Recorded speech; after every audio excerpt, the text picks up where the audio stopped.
ಎಲ್ರಿಗೂ ಕೂಡ ಮಧ್ಯಾಹ್ನದ ನಮಸ್ಕಾರಗಳನ್ನ ತಿಳಿಸ್ತಾ ಜಿಲ್ಲಾ ಶಿಕ್ಷಣ ಮತ್ತು ತರಬೇತಿ ಸಂಸ್ಥೆ ರಾಮನಗರ ಹಾಗೂ ಕೇರಿಂಗ್ ವಿತ್ ಕಲರ್ ಸಹಯೋಗದೊಂದಿಗೆ ಶಿಕ್ಷಣ ಸಂಭ್ರಮ 2024-25 ವಿಷಯ ಗಣಿತ ಎರಡನೇ ಸರಣಿ ಕಾರ್ಯಕ್ರಮವನ್ನು ನಾವಿವತ್ತು ಪ್ರಾರಂಭ ಮಾಡ್ತಾ ಇದ್ದೇವೆ.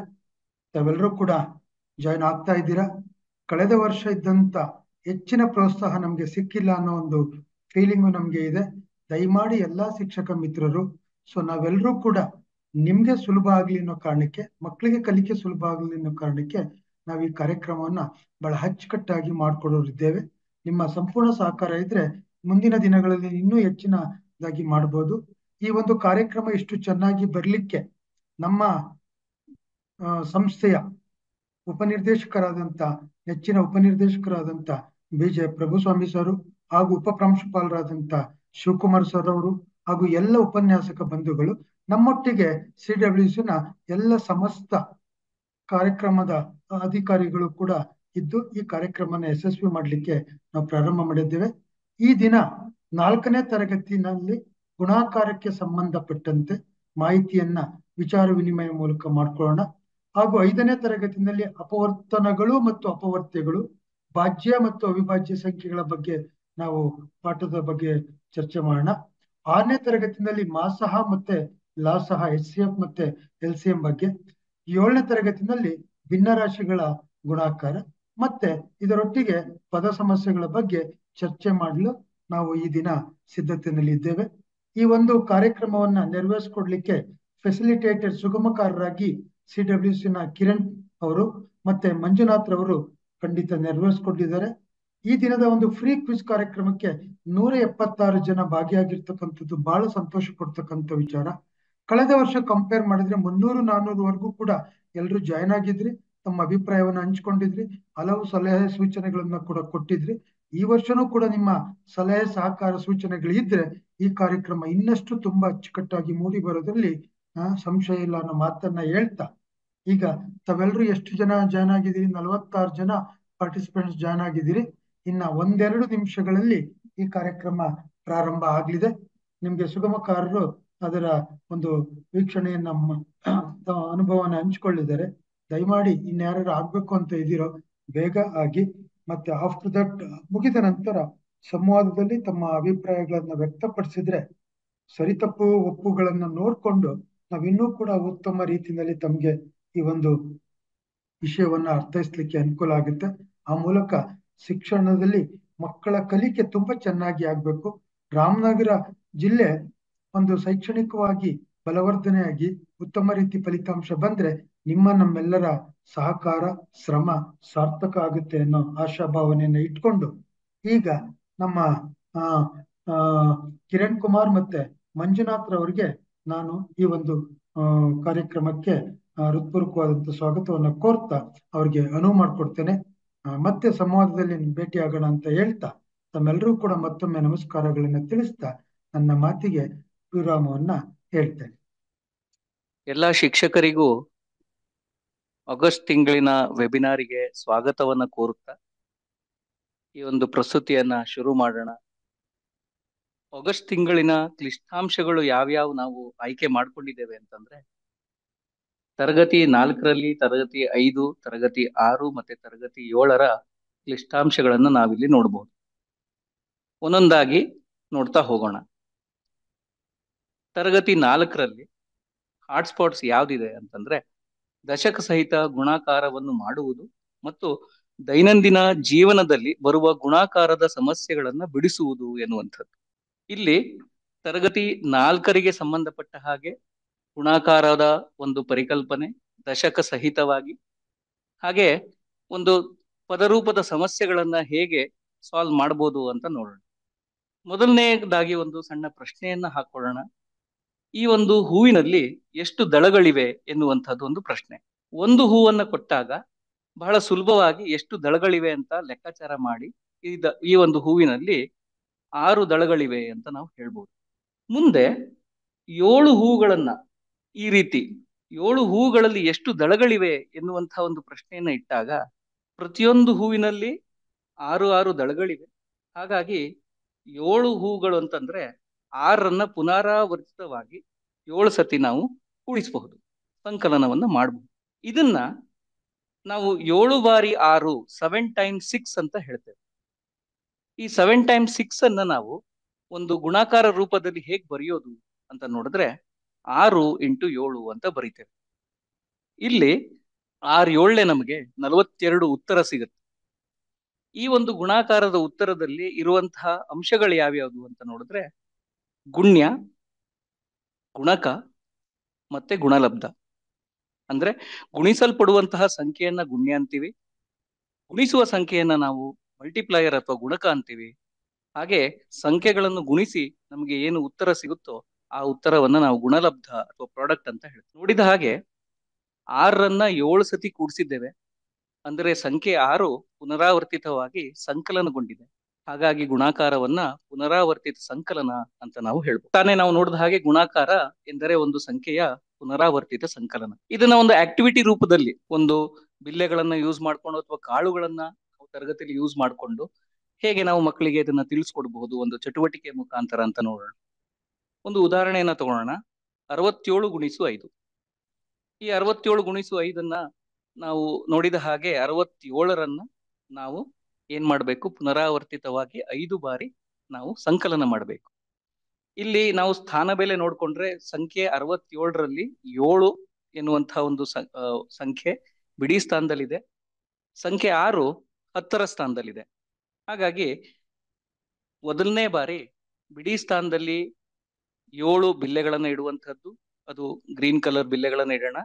ಹಾಗೆ 10ನೇ ಸ್ಥಾನದಲ್ಲಿರುವಂತಹ ಬಿಲ್ಲೆಗಳನ್ನ ಆರೆಂಜ್ ಕಲರ್ ಬಿಲ್ಲೆಗಳನ್ನಾಗಿ ನಾವು ಇಟ್ಕೊಳ್ಳೋಣ ಅಂತ ಒಂದು ಪರಿಕಲ್ಪನೆ ಇಟ್ಕೊಂಡು 10ನೇ ಸ್ಥಾನದಲ್ಲಿ 6 ಬಿಲ್ಲೆಗಳನ್ನ ಈ ತರ ಇಡೋಣ.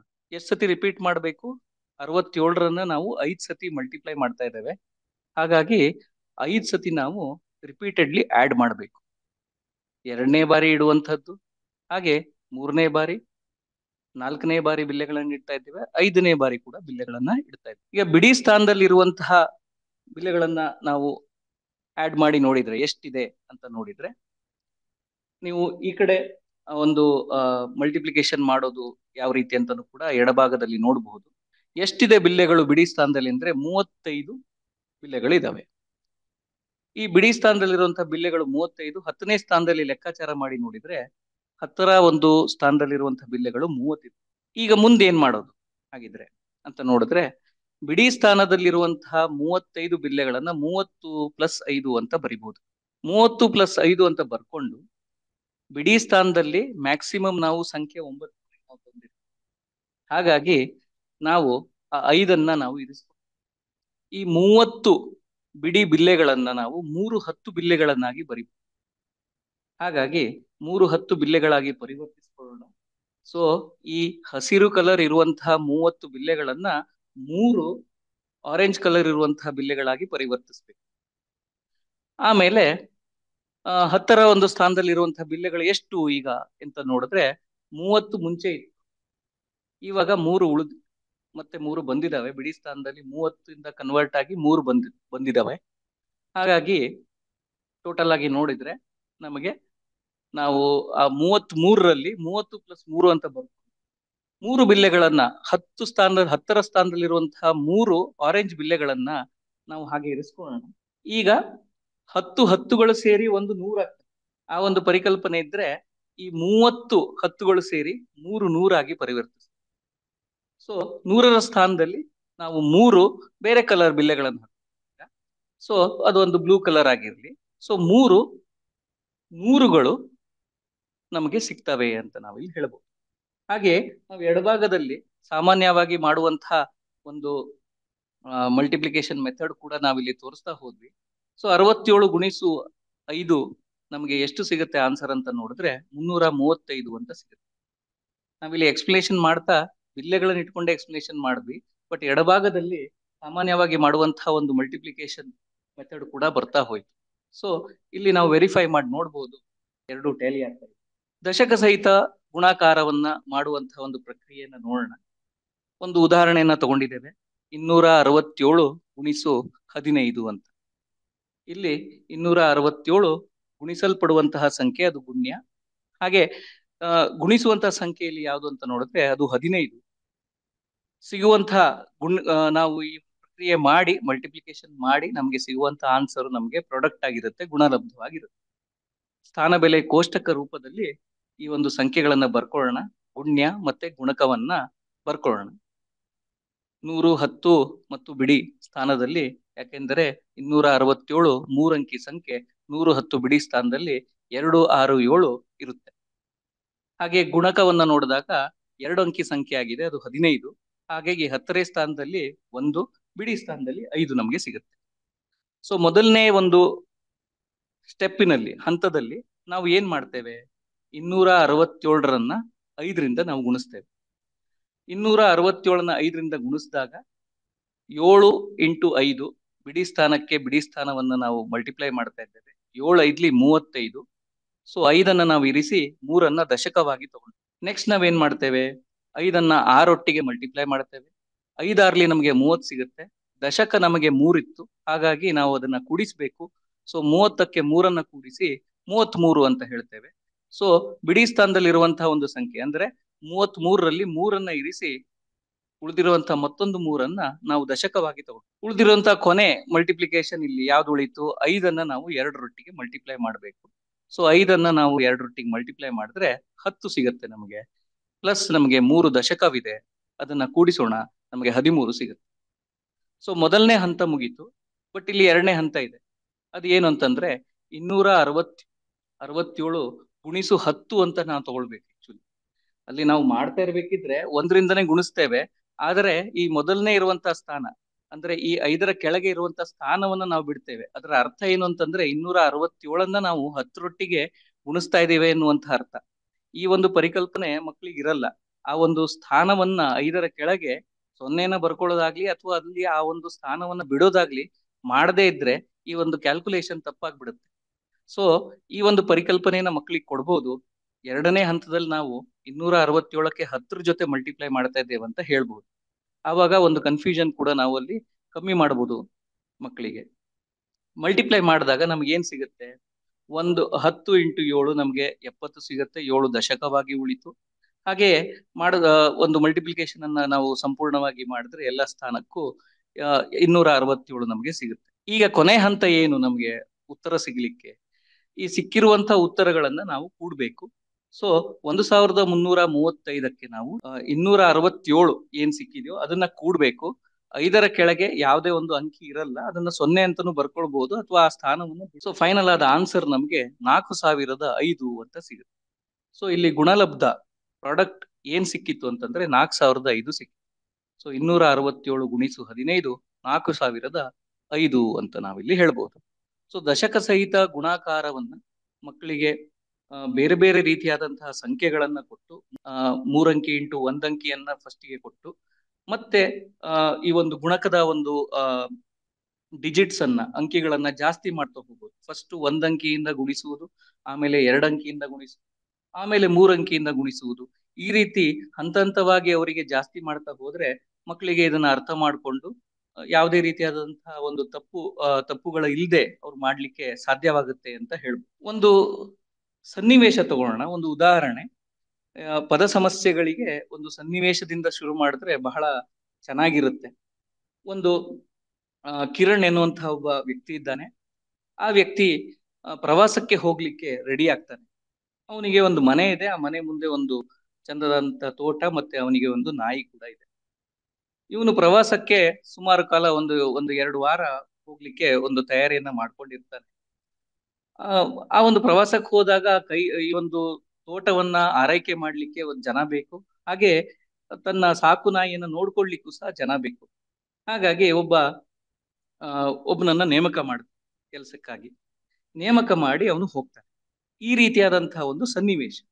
ಈ ಸನ್ನಿವೇಶಕ್ಕೆ ಗಣಿತದ ಒಂದು ಪರಿಕಲ್ಪನೆಯನ್ನ ನೀವು ಅಲ್ಲಿ ಆಡ್ ಮಾಡಿ ಮಕ್ಕಳಿಗೆ ಈ ಸಂಖ್ಯೆಗಳನ್ನ ಇಲ್ಲಿ ಒಳಗಡೆ ಇನ್ವಾಲ್ವ್ ಮಾಡಿದ್ರೆ ಯಾವ ತರ ಇರುತ್ತೆ ಆ ಒಂದು ಪ್ರಶ್ನೆ ಅಂತ ನಾವು ನೋಡೋಣ. ಈಗ ಗುಣಾಕಾರ ನ್ಯಾಸ್ ಕಲಿಕಾ ಫಲಕ್ಕೂ ಕೂಡ ಕನೆಕ್ಟ್ ಆಗಿದೆ. ಇದು ನ್ಯಾಸ್ M401 ಕಲಿಕಾ ಫಲಕ್ಕೆ ಕನೆಕ್ಟ್ ಆಗಿರುವಂತಹ ಒಂದು ಕಾನ್ಸೆಪ್ಟ್ ಆಗಿದೆ. ಹಾಗಾಗಿ ಇದು ನ್ಯಾಸಿ ಕೂಡ ಹೆಲ್ಪ್ ಆಗುತ್ತೆ.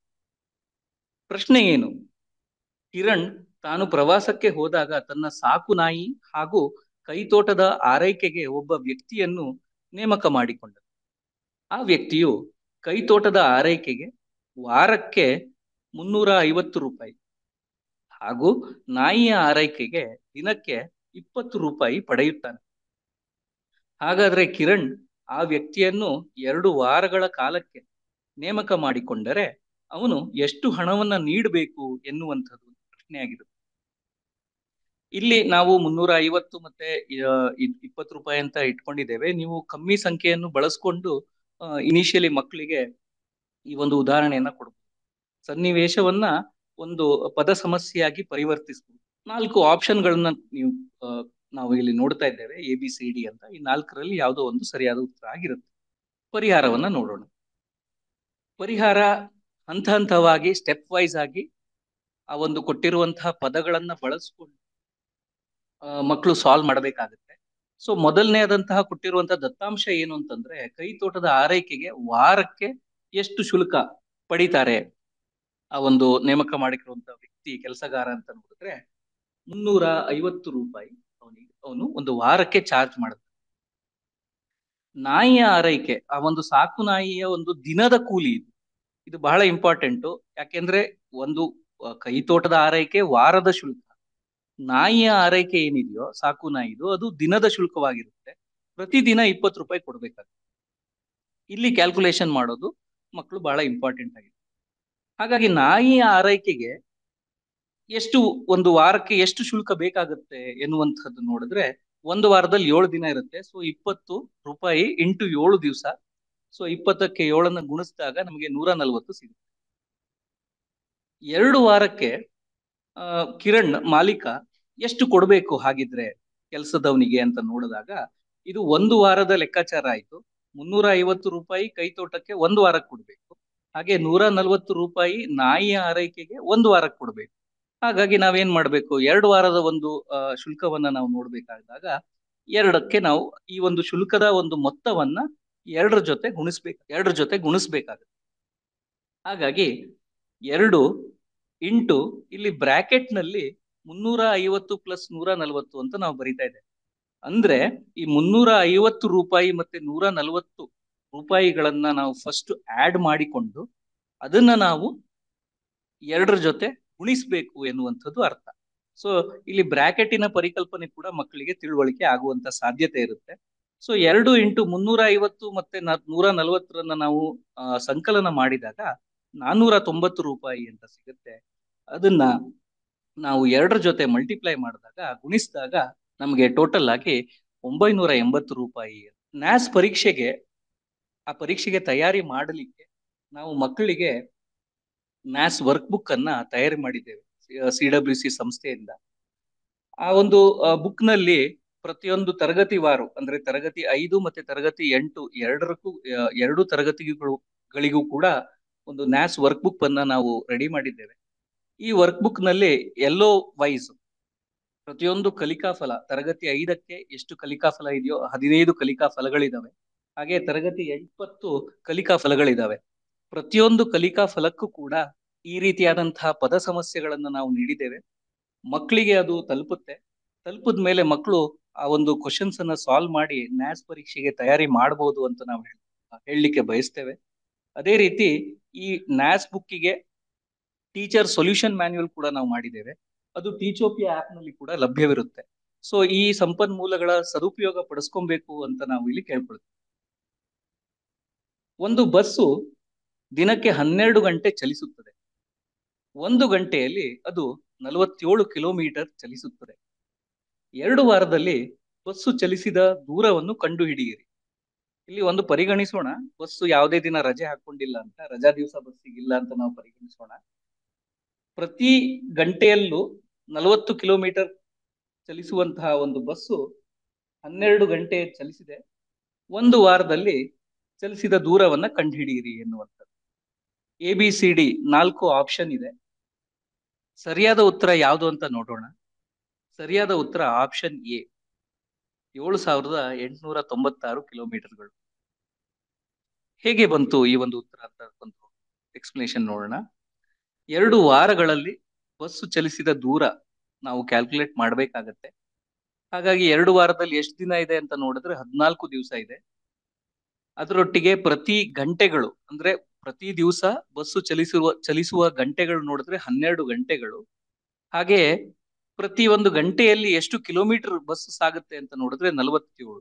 ಹಾಗಾಗಿ 14 ಗುಣಿಸು 12 ಗುಣಿಸು 47. ಸೊ 3 ಅಂಕಿಗಳ ಸಂಖ್ಯೆಗಳನ್ನ ನಾವು ಗುಣಿಸ್ಬೇಕಾಗತ್ತೆ. ಅದನ್ನ ಗುಣಿಸಿದಾಗ ಈಗ 14ಅನ್ನ 12ರೊಟ್ಟಿಗೆ ಗುಣಿಸಿದಾಗ ನಮ್ಗೆ 168 ಅಂತ ಸಿಗುತ್ತೆ. 168ಅನ್ನ 47ರ ಜೊತೆಗೆ ಗುಣಿಸಿದಾಗ ನಾವು ಈ ತರ ಒಂದು ರಫ್ ವರ್ಕ್ ಕೂಡ ಮಾಡ್ಕೊಳ್ಬಹುದು. ಹಾಗೆ ನಮ್ಗೆ ಒಂದು ಉತ್ತರ, ಕೊನೆಯದಾದಂತಹ ಉತ್ತರ 7,896 ಕಿಲೋಮೀಟರ್ ಅಂತ ಸಿಗುತ್ತೆ. ಇವಾಗ ನೆಕ್ಸ್ಟ್ ನೋಡೋದಾಗಿದ್ರೆ ತರಗತಿ 5 ಕ್ಲಿಷ್ಟಾಂಶ ಈ ರೀತಿ ಇದೆ. ಸಂಖ್ಯೆಯ ಅಪವರ್ತನಗಳನ್ನು ರೇಖೆ ಚಿತ್ರಗಳಲ್ಲಿ ನಿರೂಪಿಸುವುದು. ಅಂದ್ರೆ ಒಂದು ಫ್ಯಾಕ್ಟರ್ ಟ್ರೀ ಹೇಗೆ ರಚನೆ ಮಾಡೋದು ಅಂತ. ಸೊ ಈ ಫ್ಯಾಕ್ಟರ್ ಟ್ರೀಯನ್ನು ರಚನೆ ಮಾಡೋದಕ್ಕೆ ಒಂದು ಚಟುವಟಿಕೆ ಮುಖಾಂತರ ಅದನ್ನ ನೋಡೋಣ. ಸೊ ಉದಾಹರಣೆಗೆ ಒಂದು 12 ಅಂತ ಸಂಖ್ಯೆಯನ್ನು ಇಲ್ಲಿ ತಗೊಂಡಿದೀವಿ. ಆ 12 ಸಂಖ್ಯೆಯನ್ನು ಒಂದು 12 ಕಾಯಿನ್ಸ್ ಇಲ್ಲ ಕಲ್ಲುಗಳು ತಗೊಂಡು ನೀವು ಅದನ್ನ ಈ ಚಟುವಟಿಕೆನ ಮಾಡ್ಬೋದು. ಸೊ ಈ ಚಟುವಟಿಕೆ ಮಾಡಿ 12 ಕಲ್ಲನ್ನು ತಗೊಂಡು ಈ 12ಅನ್ನು ಯಾವ್ದಾದ್ರು 2 ಸಂಖ್ಯೆಯಿಂದ ಗುಣಿಸುವಾಗ ಈ 12 ಸಿಗೋ ತರ ಬೇರೆ ಯಾವ್ದಾದ್ರು 2 ಸಂಖ್ಯೆಯನ್ನು ಯೋಚನೆ ಮಾಡ್ಬೋದಾ ಅಂತ ಕೇಳಿ. ಅವಾಗ ಅವ್ರು ಏನ್ ಮಾಡ್ಬೋದು, ಆ 12ಅನ್ನು 4 ಇಂಟು 3, 4 3ರಲ್ಲಿ 12 ಅಂತ ಬರುತ್ತೆ. ಅವಾಗ ಈ ಕಲ್ಲುಗಳನ್ನು ಈ ತರ ಸಾಲಿಗೆ ಜೋಡಿಸ್ತಾರೆ. 1 ರೋ ಅಲ್ಲಿ 4 4 4 ಅಂತ ಇರುತ್ತೆ. ಸೊ ಈ ರೀತಿ ಜೋಡಿಸ್ಬೋದು. ಮತ್ತೆ ಇನ್ನೊಂದು ರೀತಿಯಲ್ಲಿ ಅದೇ ಕಲ್ಲುಗಳನ್ನು ಜೋಡಿಸ್ಬೋದಾ ಅಂತ ನೋಡಿದ್ರೆ, ಸೊ ಈ ತರ 3 3 ಒಂದೊಂದು ಕಾಲಮ್ ಅಲ್ಲಿ 3 3 ಇರೋ ತರ 4 ರೋಗಳು 3 3 ಇರೋ ತರ ನೋಡಿದ್ರೆ ಅದನ್ನು 3 ಇಂಟು 4 ಅಂತ ಜೋಡಿಸ್ತಾರೆ.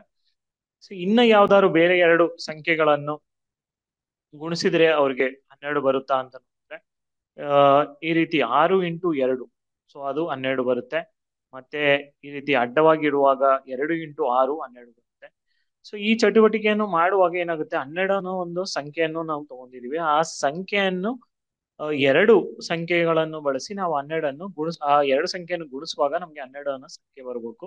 ಸೊ ಈ ಪ್ರತಿಯೊಂದು ಸಂಖ್ಯೆ ಏನಿದೆಯಲ್ಲ 4 3 6 ಮತ್ತೆ 2 ಇವೆಲ್ಲ ಈ 12 ಅನ್ನೋ ಸಂಖ್ಯೆಯ ಅಪವರ್ತನಗಳು ಆಗಿರ್ತವೆ, ಅಂದ್ರೆ ಫ್ಯಾಕ್ಟರ್ಸ್ ಆಗಿರ್ತವೆ.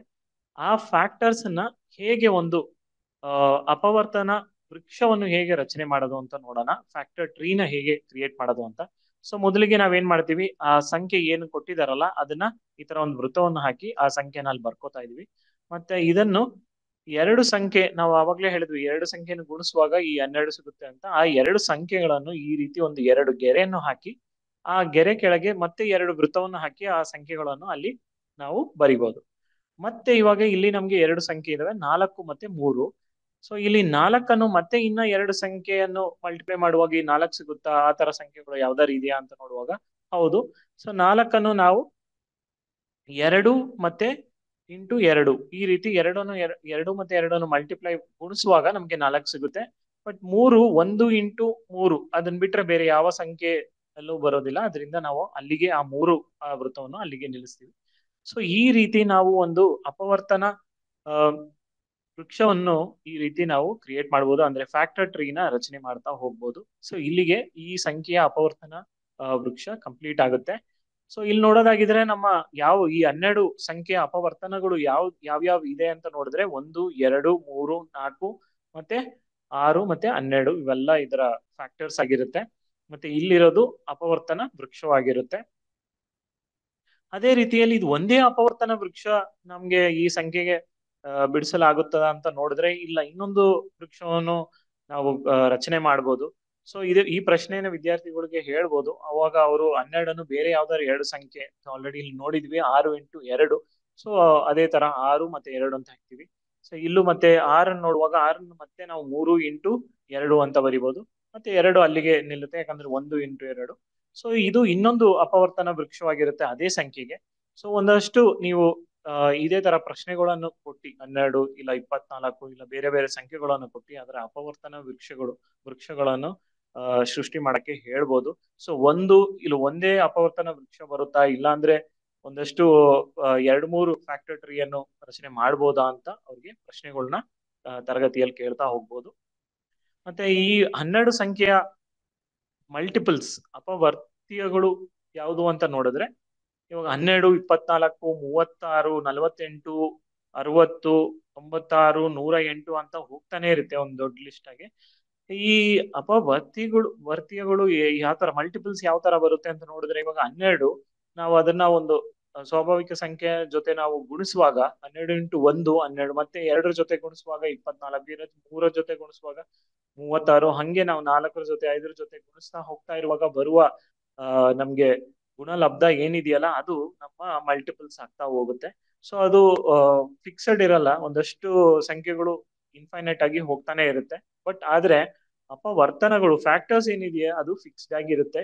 ಇವಾಗ ನಾವು 12 ನೋಡುವಾಗ ಫ್ಯಾಕ್ಟರ್ಸ್ 6 ಅಪವರ್ತನಗಳು ಇದಾವೆ, ಅಪವರ್ತಿಗಳು ಒಂದಷ್ಟು ಇನ್ಫೈನೈಟ್ ಆಗಿ ಹೋಗ್ತಾನೆ ಇರುತ್ತೆ. ಸೊ ಈ ವಿಷಯನೂ ಅವ್ರಿಗೆ ಈ ಕಾನ್ಸೆಪ್ಟ್ ಹೇಳ್ಕೊಡುವಾಗ ಸ್ಟ್ರೆಸ್ ಮಾಡಿ ಹೇಳ್ಬೋದು. ಮತ್ತೆ ಇಲ್ಲಿ ನಾವು ಈ ಫ್ಯಾಕ್ಟರ್ಸ್ ಅಪವರ್ತನಗಳು ಅಂದ್ರೆ ಏನು ಅಂತ ಒಂದು ಡೆಫಿನಿಷನ್ ನೋಡೋದಾಗಿದೆ. ಒಂದು ನಿರ್ದಿಷ್ಟ ಸಂಖ್ಯೆಯನ್ನು ಪಡೆಯಲು ಗುಣಿಸಲ್ಪಡುವ 2 ಅಥವಾ ಹೆಚ್ಚಿನ ಸಂಖ್ಯೆಗಳ ಅದರ ಅಪವರ್ತನಗಳು ಆಗಿರುತ್ತವೆ. ಓಕೆ, ಇವಾಗ ನಾವು ಒಂದು ಫ್ಯಾಕ್ಟರ್ಸ್ ಅಂತ ಅಂದ್ರೆ 12 ಪಡೆಯಲು ನಾವು 2 ಸಂಖ್ಯೆಯನ್ನು ಗುಣಿಸಿರ್ತೀವಿ, ಇಲ್ಲಾಂದ್ರೆ 2ಕ್ಕಿಂತ ಹೆಚ್ಚು ಸಂಖ್ಯೆಯನ್ನು ಗುಣಿಸಿ ಆ 12 ಪಡೆದಿರ್ತೀವಿ. ಸೊ ಆ ಪ್ರತಿಯೊಂದು ಸಂಖ್ಯೆಯು ಅದರ 12ನ ಅಪವರ್ತನಗಳು ಆಗಿರ್ತವೆ. ಮತ್ತೆ ಇನ್ನೊಂದೇನಂದ್ರೆ ಅಪವರ್ತನಗಳು ಕೊಟ್ಟಿರುವ ಸಂಖ್ಯೆಯನ್ನು ಕಂಪ್ಲೀಟ್ ಆಗಿ ಅದು ಡಿವೈಡ್ ಆಗುತ್ತೆ, ಅದು ಏನು ರಿಮೈಂಡರ್ ನಮ್ಗೆ ಏನು ಬರಲ್ಲ. ಸೊ ಆ ತರ ಇರುವ ಸಂಖ್ಯೆಗಳನ್ನು ಅದನ್ನ ನಾವು ಅಪವರ್ತನಗಳು ಅಂತ ಹೇಳ್ತೀವಿ. ಸೊ ಇಲ್ಲಿ ಉದಾಹರಣೆಗೆ 12 ಅದನ್ನ ಅಪವರ್ತನಗಳು ಈ ರೀತಿ ಇದೆ: 1, 2, 3, 4, 6 ಮತ್ತೆ 12. ಮತ್ತೆ ಇನ್ನೊಂದು ವಿಷಯ ನೋಡೋದಾಗಿದ್ರೆ ಪ್ರತಿಯೊಂದು ಅಪವರ್ತನಗಳು ಆ ಸಂಖ್ಯೆಯ ಪ್ರತಿಯೊಂದು ಅಪವರ್ತನಗಳು ಆ ಸಂಖ್ಯೆಗಿಂತ ಚಿಕ್ಕದಾಗಿರುತ್ತವೆ, ಇಲ್ಲಾಂದ್ರೆ ಅದೇ ಸಂಖ್ಯೆಗೆ ಸಮವಾಗಿರುತ್ತೆ.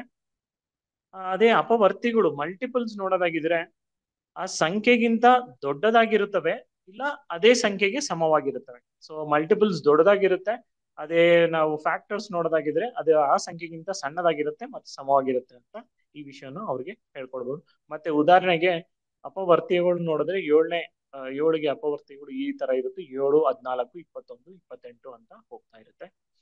ಸೊ ಇದೆಲ್ಲ ಕಾನ್ಸೆಪ್ಟ್ ನ ಅವ್ರಿಗೆ ವಿಷಯವನ್ನು ಹೇಳಿಕೊಟ್ಟ ನಂತರ ಸೊ ಈ ರೀತಿ ಒಂದು ಅಪವರ್ತನ ವೃಕ್ಷ ಒಗಟು ಅಂತ ಒಂದು ಆಟವನ್ನು ಅವ್ರಿಗೆ ಆಡಿಸ್ಬೋದು. ಸೊ ಇದನ್ನ ಈ ವರ್ಕ್ಶೀಟ್ ತರ ಅವ್ರಿಗೆ ಇಲ್ಲ ಫ್ಲಾಶ್ ಕಾರ್ಡ್ ಅಲ್ಲಿ ಡ್ರಾ ಮಾಡಿ ಪ್ರತಿಯೊಂದು ವಿದ್ಯಾರ್ಥಿಗಳಿಗೆ ಕೊಟ್ಟು ಈ ಅಪವರ್ತನ ವೃಕ್ಷವನ್ನ ಕಂಪ್ಲೀಟ್ ಮಾಡ್ಲಿಕ್ಕೆ ಹೇಳ್ಬೋದು.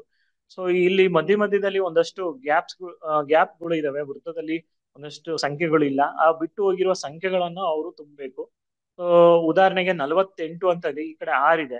ಸೊ 6 ಗುಣಿಸು ಯಾವುದು 48 ಆಗುತ್ತೆ ಅಂತ ಅವ್ರು ಅಲ್ಲಿ ಫಿಲ್ ಮಾಡ್ಬೇಕು, 8 ಅಂತ. ಈ ರೀತಿ ಒಂದಷ್ಟು ಫ್ಲಾಶ್ ಕಾರ್ಡ್ ನ ರೆಡಿ ಮಾಡುವ ಮುಖಾಂತರ ಅವ್ರಿಗೆ ಆ ವಿಷಯವನ್ನು ಹೇಳ್ಕೊಟ್ಟಿದ ನಂತರ ಅದು ತಲುಪಿದ್ಯಾ ಇಲ್ವಾ ಅಂತ ಇವ್ಯಾಲ್ಯೂಯೇಷನ್ ಮಾಡಕ್ಕೆ ನಮ್ಗೆ ಯೂಸ್ಫುಲ್ ಆಗುತ್ತೆ. ಹಾಗಾಗಿ ಈ ಅಪವರ್ತನ ಮತ್ತು ಅಪವರ್ತ್ಯಗಳ ಅರ್ಥ ಮಾಡ್ಕೊಳ್ಳಿಕ್ಕೆ ನಮ್ಗೆ ಮಗ್ಗಿ ಮತ್ತೆ ಭಾಗಾಕಾರದ ಒಂದು ತಿಳುವಳಿಕೆ ತುಂಬಾ ಹೆಲ್ಪ್ ಆಗುತ್ತೆ. ಸೊ ಮಗ್ಗಿ ಮತ್ತೆ ಭಾಗಾಕಾರದ ಒಂದು ತಿಳುವಳಿಕೆ ಮಕ್ಕಳಿಗೆ ಕಂಪ್ಲೀಟ್ ಆಗಿ ಗೊತ್ತಿದ್ರೆ ಈ ಒಂದು ಅಪವರ್ತನ ವೃಕ್ಷವಾಗಿರ್ಲಿ ಅಥವಾ ಅಪವರ್ತನಗಳ ಬಗ್ಗೆ ತಿಳುವಳಿಕೆ ಪಡ್ಕೊಳ್ಳಿಕ್ಕೆ, ಅಪವರ್ತ್ಯಗಳ ಬಗ್ಗೆನೂ ತಿಳುವಳಿಕೆ ಪಡ್ಕೊಳ್ಳಿಕ್ಕೆ ಸಹಾಯ ಆಗುತ್ತೆ. ಅದೇ ರೀತಿ ಅಪವರ್ತನಗಳಲ್ಲಿ ಅಥವಾ ಅಪವರ್ತ್ಯ ಯಾವ್ದಾದ್ರು ನಡುವಿನ ಒಂದು ಗೊಂದಲ ಉಂಟಾದ್ರೆ ಸ್ಪಷ್ಟವಾದಂತಹ ವ್ಯಾಖ್ಯಾನಗಳು ಅಥವಾ ಉದಾಹರಣೆಗಳು ಹೇಗೆ ಅಂತಂದ್ರೆ, ಈಗ ನಾವು ಇಲ್ಲಿ ಅಪವರ್ತನ ವೃಕ್ಷವನ್ನ ಒಂದು ಒಗಟವನ್ನ ನೋಡ್ತಾ ಇದ್ದೇವೆ. ಈ ಒಂದು ಒಗಟನ್ನ ಕೊಟ್ಟಾಗ ಮಕ್ಕಳು ಏನ್ ಅರ್ಥ ಮಾಡ್ಕೊಂಡಿದ್ದಾರೆ, ಅವರಿಗೆ ಈ ಒಂದು ಕಾನ್ಸೆಪ್ಟ್ ಅರ್ಥ ಆಗಿದೆಯೋ ಇಲ್ಲೋ ಅಂತ ನಾವು ಈಸಿಯಾಗಿ ತಿಳ್ಕೊಳ್ಬಹುದು. ಈಗ ತರಗತಿ 6ರ ಕ್ಲಿಷ್ಟಾಂಶವನ್ನ ನಾವು ನೋಡೋಣ. ಅವಿಭಾಜ್ಯ ಅಪವರ್ತಿಸುವಿಕೆ, ಸಂಖ್ಯೆಗಳ ಮಹತ್ತಮ ಸಾಮಾನ್ಯ ಅಪವರ್ತನ ಹಾಗೂ ಲಘುತಮ ಸಾಮಾನ್ಯ ಗುಣಕ ಕಂಡುಹಿಡಿಯುವುದು ಎನ್ನುವಂಥದ್ದು ತರಗತಿ 6ಕ್ಕೆ ಸಂಬಂಧಪಟ್ಟಿರುವಂತಹ ಒಂದು ಕ್ಲಿಷ್ಟಾಂಶ. ಮೊದಲನೇದಾಗಿ ನಾವು ಒಂದು ಅವಿಭಾಜ್ಯ ಸಂಖ್ಯೆ ಅಂದ್ರೆ ಏನು, ಹಾಗೆ ಭಾಜ್ಯ ಸಂಖ್ಯೆ ಅಂದ್ರೆ ಏನು ಅಂತ ನೋಡೋಣ. ಯಾವ ಸಂಖ್ಯೆಗೆ ಕೇವಲ 2 ವಿಭಿನ್ನ ಅಪವರ್ತನಗಳಿವೆಯೋ ಅವುಗಳನ್ನ ಅವಿಭಾಜ್ಯ ಸಂಖ್ಯೆಗಳು ಎಂದು ಕರೆಯುತ್ತಾರೆ. ಹಾಗಿದ್ರೆ ಅವಿಭಾಜ್ಯ ಸಂಖ್ಯೆ ಅಂದ್ರೆ ಏನು? ಯಾವುದೋ ಒಂದು ಸಂಖ್ಯೆಯನ್ನ ನಾವು ಪರಿಗಣಿಸಿದ್ರೆ ಆ ಒಂದು ಸಂಖ್ಯೆಯ ಅಪವರ್ತನಗಳು ಸಂಖ್ಯೆ 1 ಅಥವಾ ಅದೇ ಸಂಖ್ಯೆಯಾಗಿ ಇರಬೇಕು. ಸ್ವತಃ ತನ್ನಿಂದ ಮಾತ್ರ ಮತ್ತು ಸಂಖ್ಯೆ ಒಂದನ್ನ ಹೊರತುಪಡಿಸಿ ಬೇರೆ ಯಾವುದೇ ಸಂಖ್ಯೆಯಿಂದ ನಿಶೇಷವಾಗಿ ಭಾಗಿಸ್ಲಿಕ್ಕೆ ಸಾಧ್ಯವಾಗೋದಿಲ್ಲ ಅವಿಭಾಜ್ಯ ಸಂಖ್ಯೆಗಳಿಗೆ. ಅದರ ಒಂದು ಫ್ಯಾಕ್ಟರ್ಸ್ ನೋಡಿದ್ರೆ ಆ ಒಂದು ಸಂಖ್ಯೆ ಆಗೇ ಇರುತ್ತೆ, ಮತ್ತೆ ಸಂಖ್ಯೆ ಒಂದಾಗಿರುತ್ತೆ ಎನ್ನುವಂತಹ ಒಂದು ಕಲ್ಪನೆಯನ್ನ ನಾವು ತಗೊಂಡ್ಬರ್ತೀವಿ. ಎಕ್ಸಾಂಪಲ್ಸ್ ಯಾವ್ಯಾವ ಅವಿಭಾಜ್ಯ ಸಂಖ್ಯೆಗಳು ನಮ್ಗೆ ಇದಾವೆ ಅಂತ ನೋಡಿದ್ರೆ ಅಸಂಖ್ಯಾತವಾಗೇ ಇದಾವೆ. ಶುರು 2ರಿಂದ ಆಗುತ್ತೆ, ಸಂಖ್ಯೆ 1 ಅವಿಭಾಜ್ಯ ಸಂಖ್ಯೆ ಆಗೋದಿಲ್ಲ. 2, 3, 5, 7, 11, 13, 17 ಹಾಗೆ ಮುಂದೆ ಹೋಗ್ತಾ ಹೋಗುತ್ತೆ. ಇದರಲ್ಲಿ ಸಂಖ್ಯೆ 2 ಒಂದೇ ಒಂದು ಸಮಸಂಖ್ಯೆ. ಯಾವ ಒಂದು ಅವಿಭಾಜ್ಯ ಸಂಖ್ಯೆಗಳ ಸರಣಿಯಲ್ಲಿ ಸಂಖ್ಯೆ 2 ಅನ್ನುವಂತಹದ್ದು ಒಂದು ಸಮಸಂಖ್ಯೆ, ಏಕೈಕ ಅವಿಭಾಜ್ಯ ಸಮಸಂಖ್ಯೆ ಅಂತ ನಾವಿಲ್ಲಿ ಹೇಳ್ಬೋದು. ಮತ್ತೆಲ್ಲ ಕೂಡ ಬೆಸ ಸಂಖ್ಯೆ ಆಗಿದ್ದಾವೆ, ಅದೊಂದು ನೀವು ಅಲ್ಲಿ ಹೇಳ್ಬಹುದು. ಹಾಗಿದ್ರೆ ಭಾಜ್ಯ ಸಂಖ್ಯೆಗಳು ಅಂದ್ರೆ ಏನು? 2ಕ್ಕಿಂತ ಹೆಚ್ಚು ಅಪವರ್ತನಗಳು ಹೊಂದಿರುವಂತಹ ಸಂಖ್ಯೆಗಳನ್ನ ನಾವು ಭಾಜ್ಯ ಸಂಖ್ಯೆಗಳು ಎಂದು ಕರೆಯುತ್ತೇವೆ. ಈ ಭಾಜ್ಯ ಸಂಖ್ಯೆಗಳಿಗೆ ಸಂಯುಕ್ತ ಸಂಖ್ಯೆ ಅಂತಾನೂ ಹೇಳ್ತಾರೆ. ಇದನ್ನ ಇಂಗ್ಲಿಷ್ ನಲ್ಲಿ ಕಾಂಪೋಸಿಟ್ ನಂಬರ್ಸ್ ಅಂತಾನೂ ಹೇಳ್ತಾರೆ. ಅಂದ್ರೆ ಒಂದನ್ನ ಬಿಟ್ಟು, ಆ ಸಂಖ್ಯೆಯನ್ನ ಬಿಟ್ಟು ಬೇರೆ ಸಂಖ್ಯೆಗಳು ಕೂಡ ಆ ಒಂದು ನೀಡಿರುವಂತಹ ಸಂಖ್ಯೆಗೆ ಅಪವರ್ತನಗಳಾಗಿರ್ತವೆ. ಎಕ್ಸಾಂಪಲ್ಸ್ ಆಗಿ 4, 6, 8, 4, 6, 8, 9, 10 ಹಾಗೆ ಬಹಳಷ್ಟು ಸಂಖ್ಯೆಗಳು ಬರ್ತಾ ಹೋಗ್ತವೆ. ಈಗ ಸಂಖ್ಯೆ 4ಅನ್ನ ಪರಿಗಣಿಸೋಣ.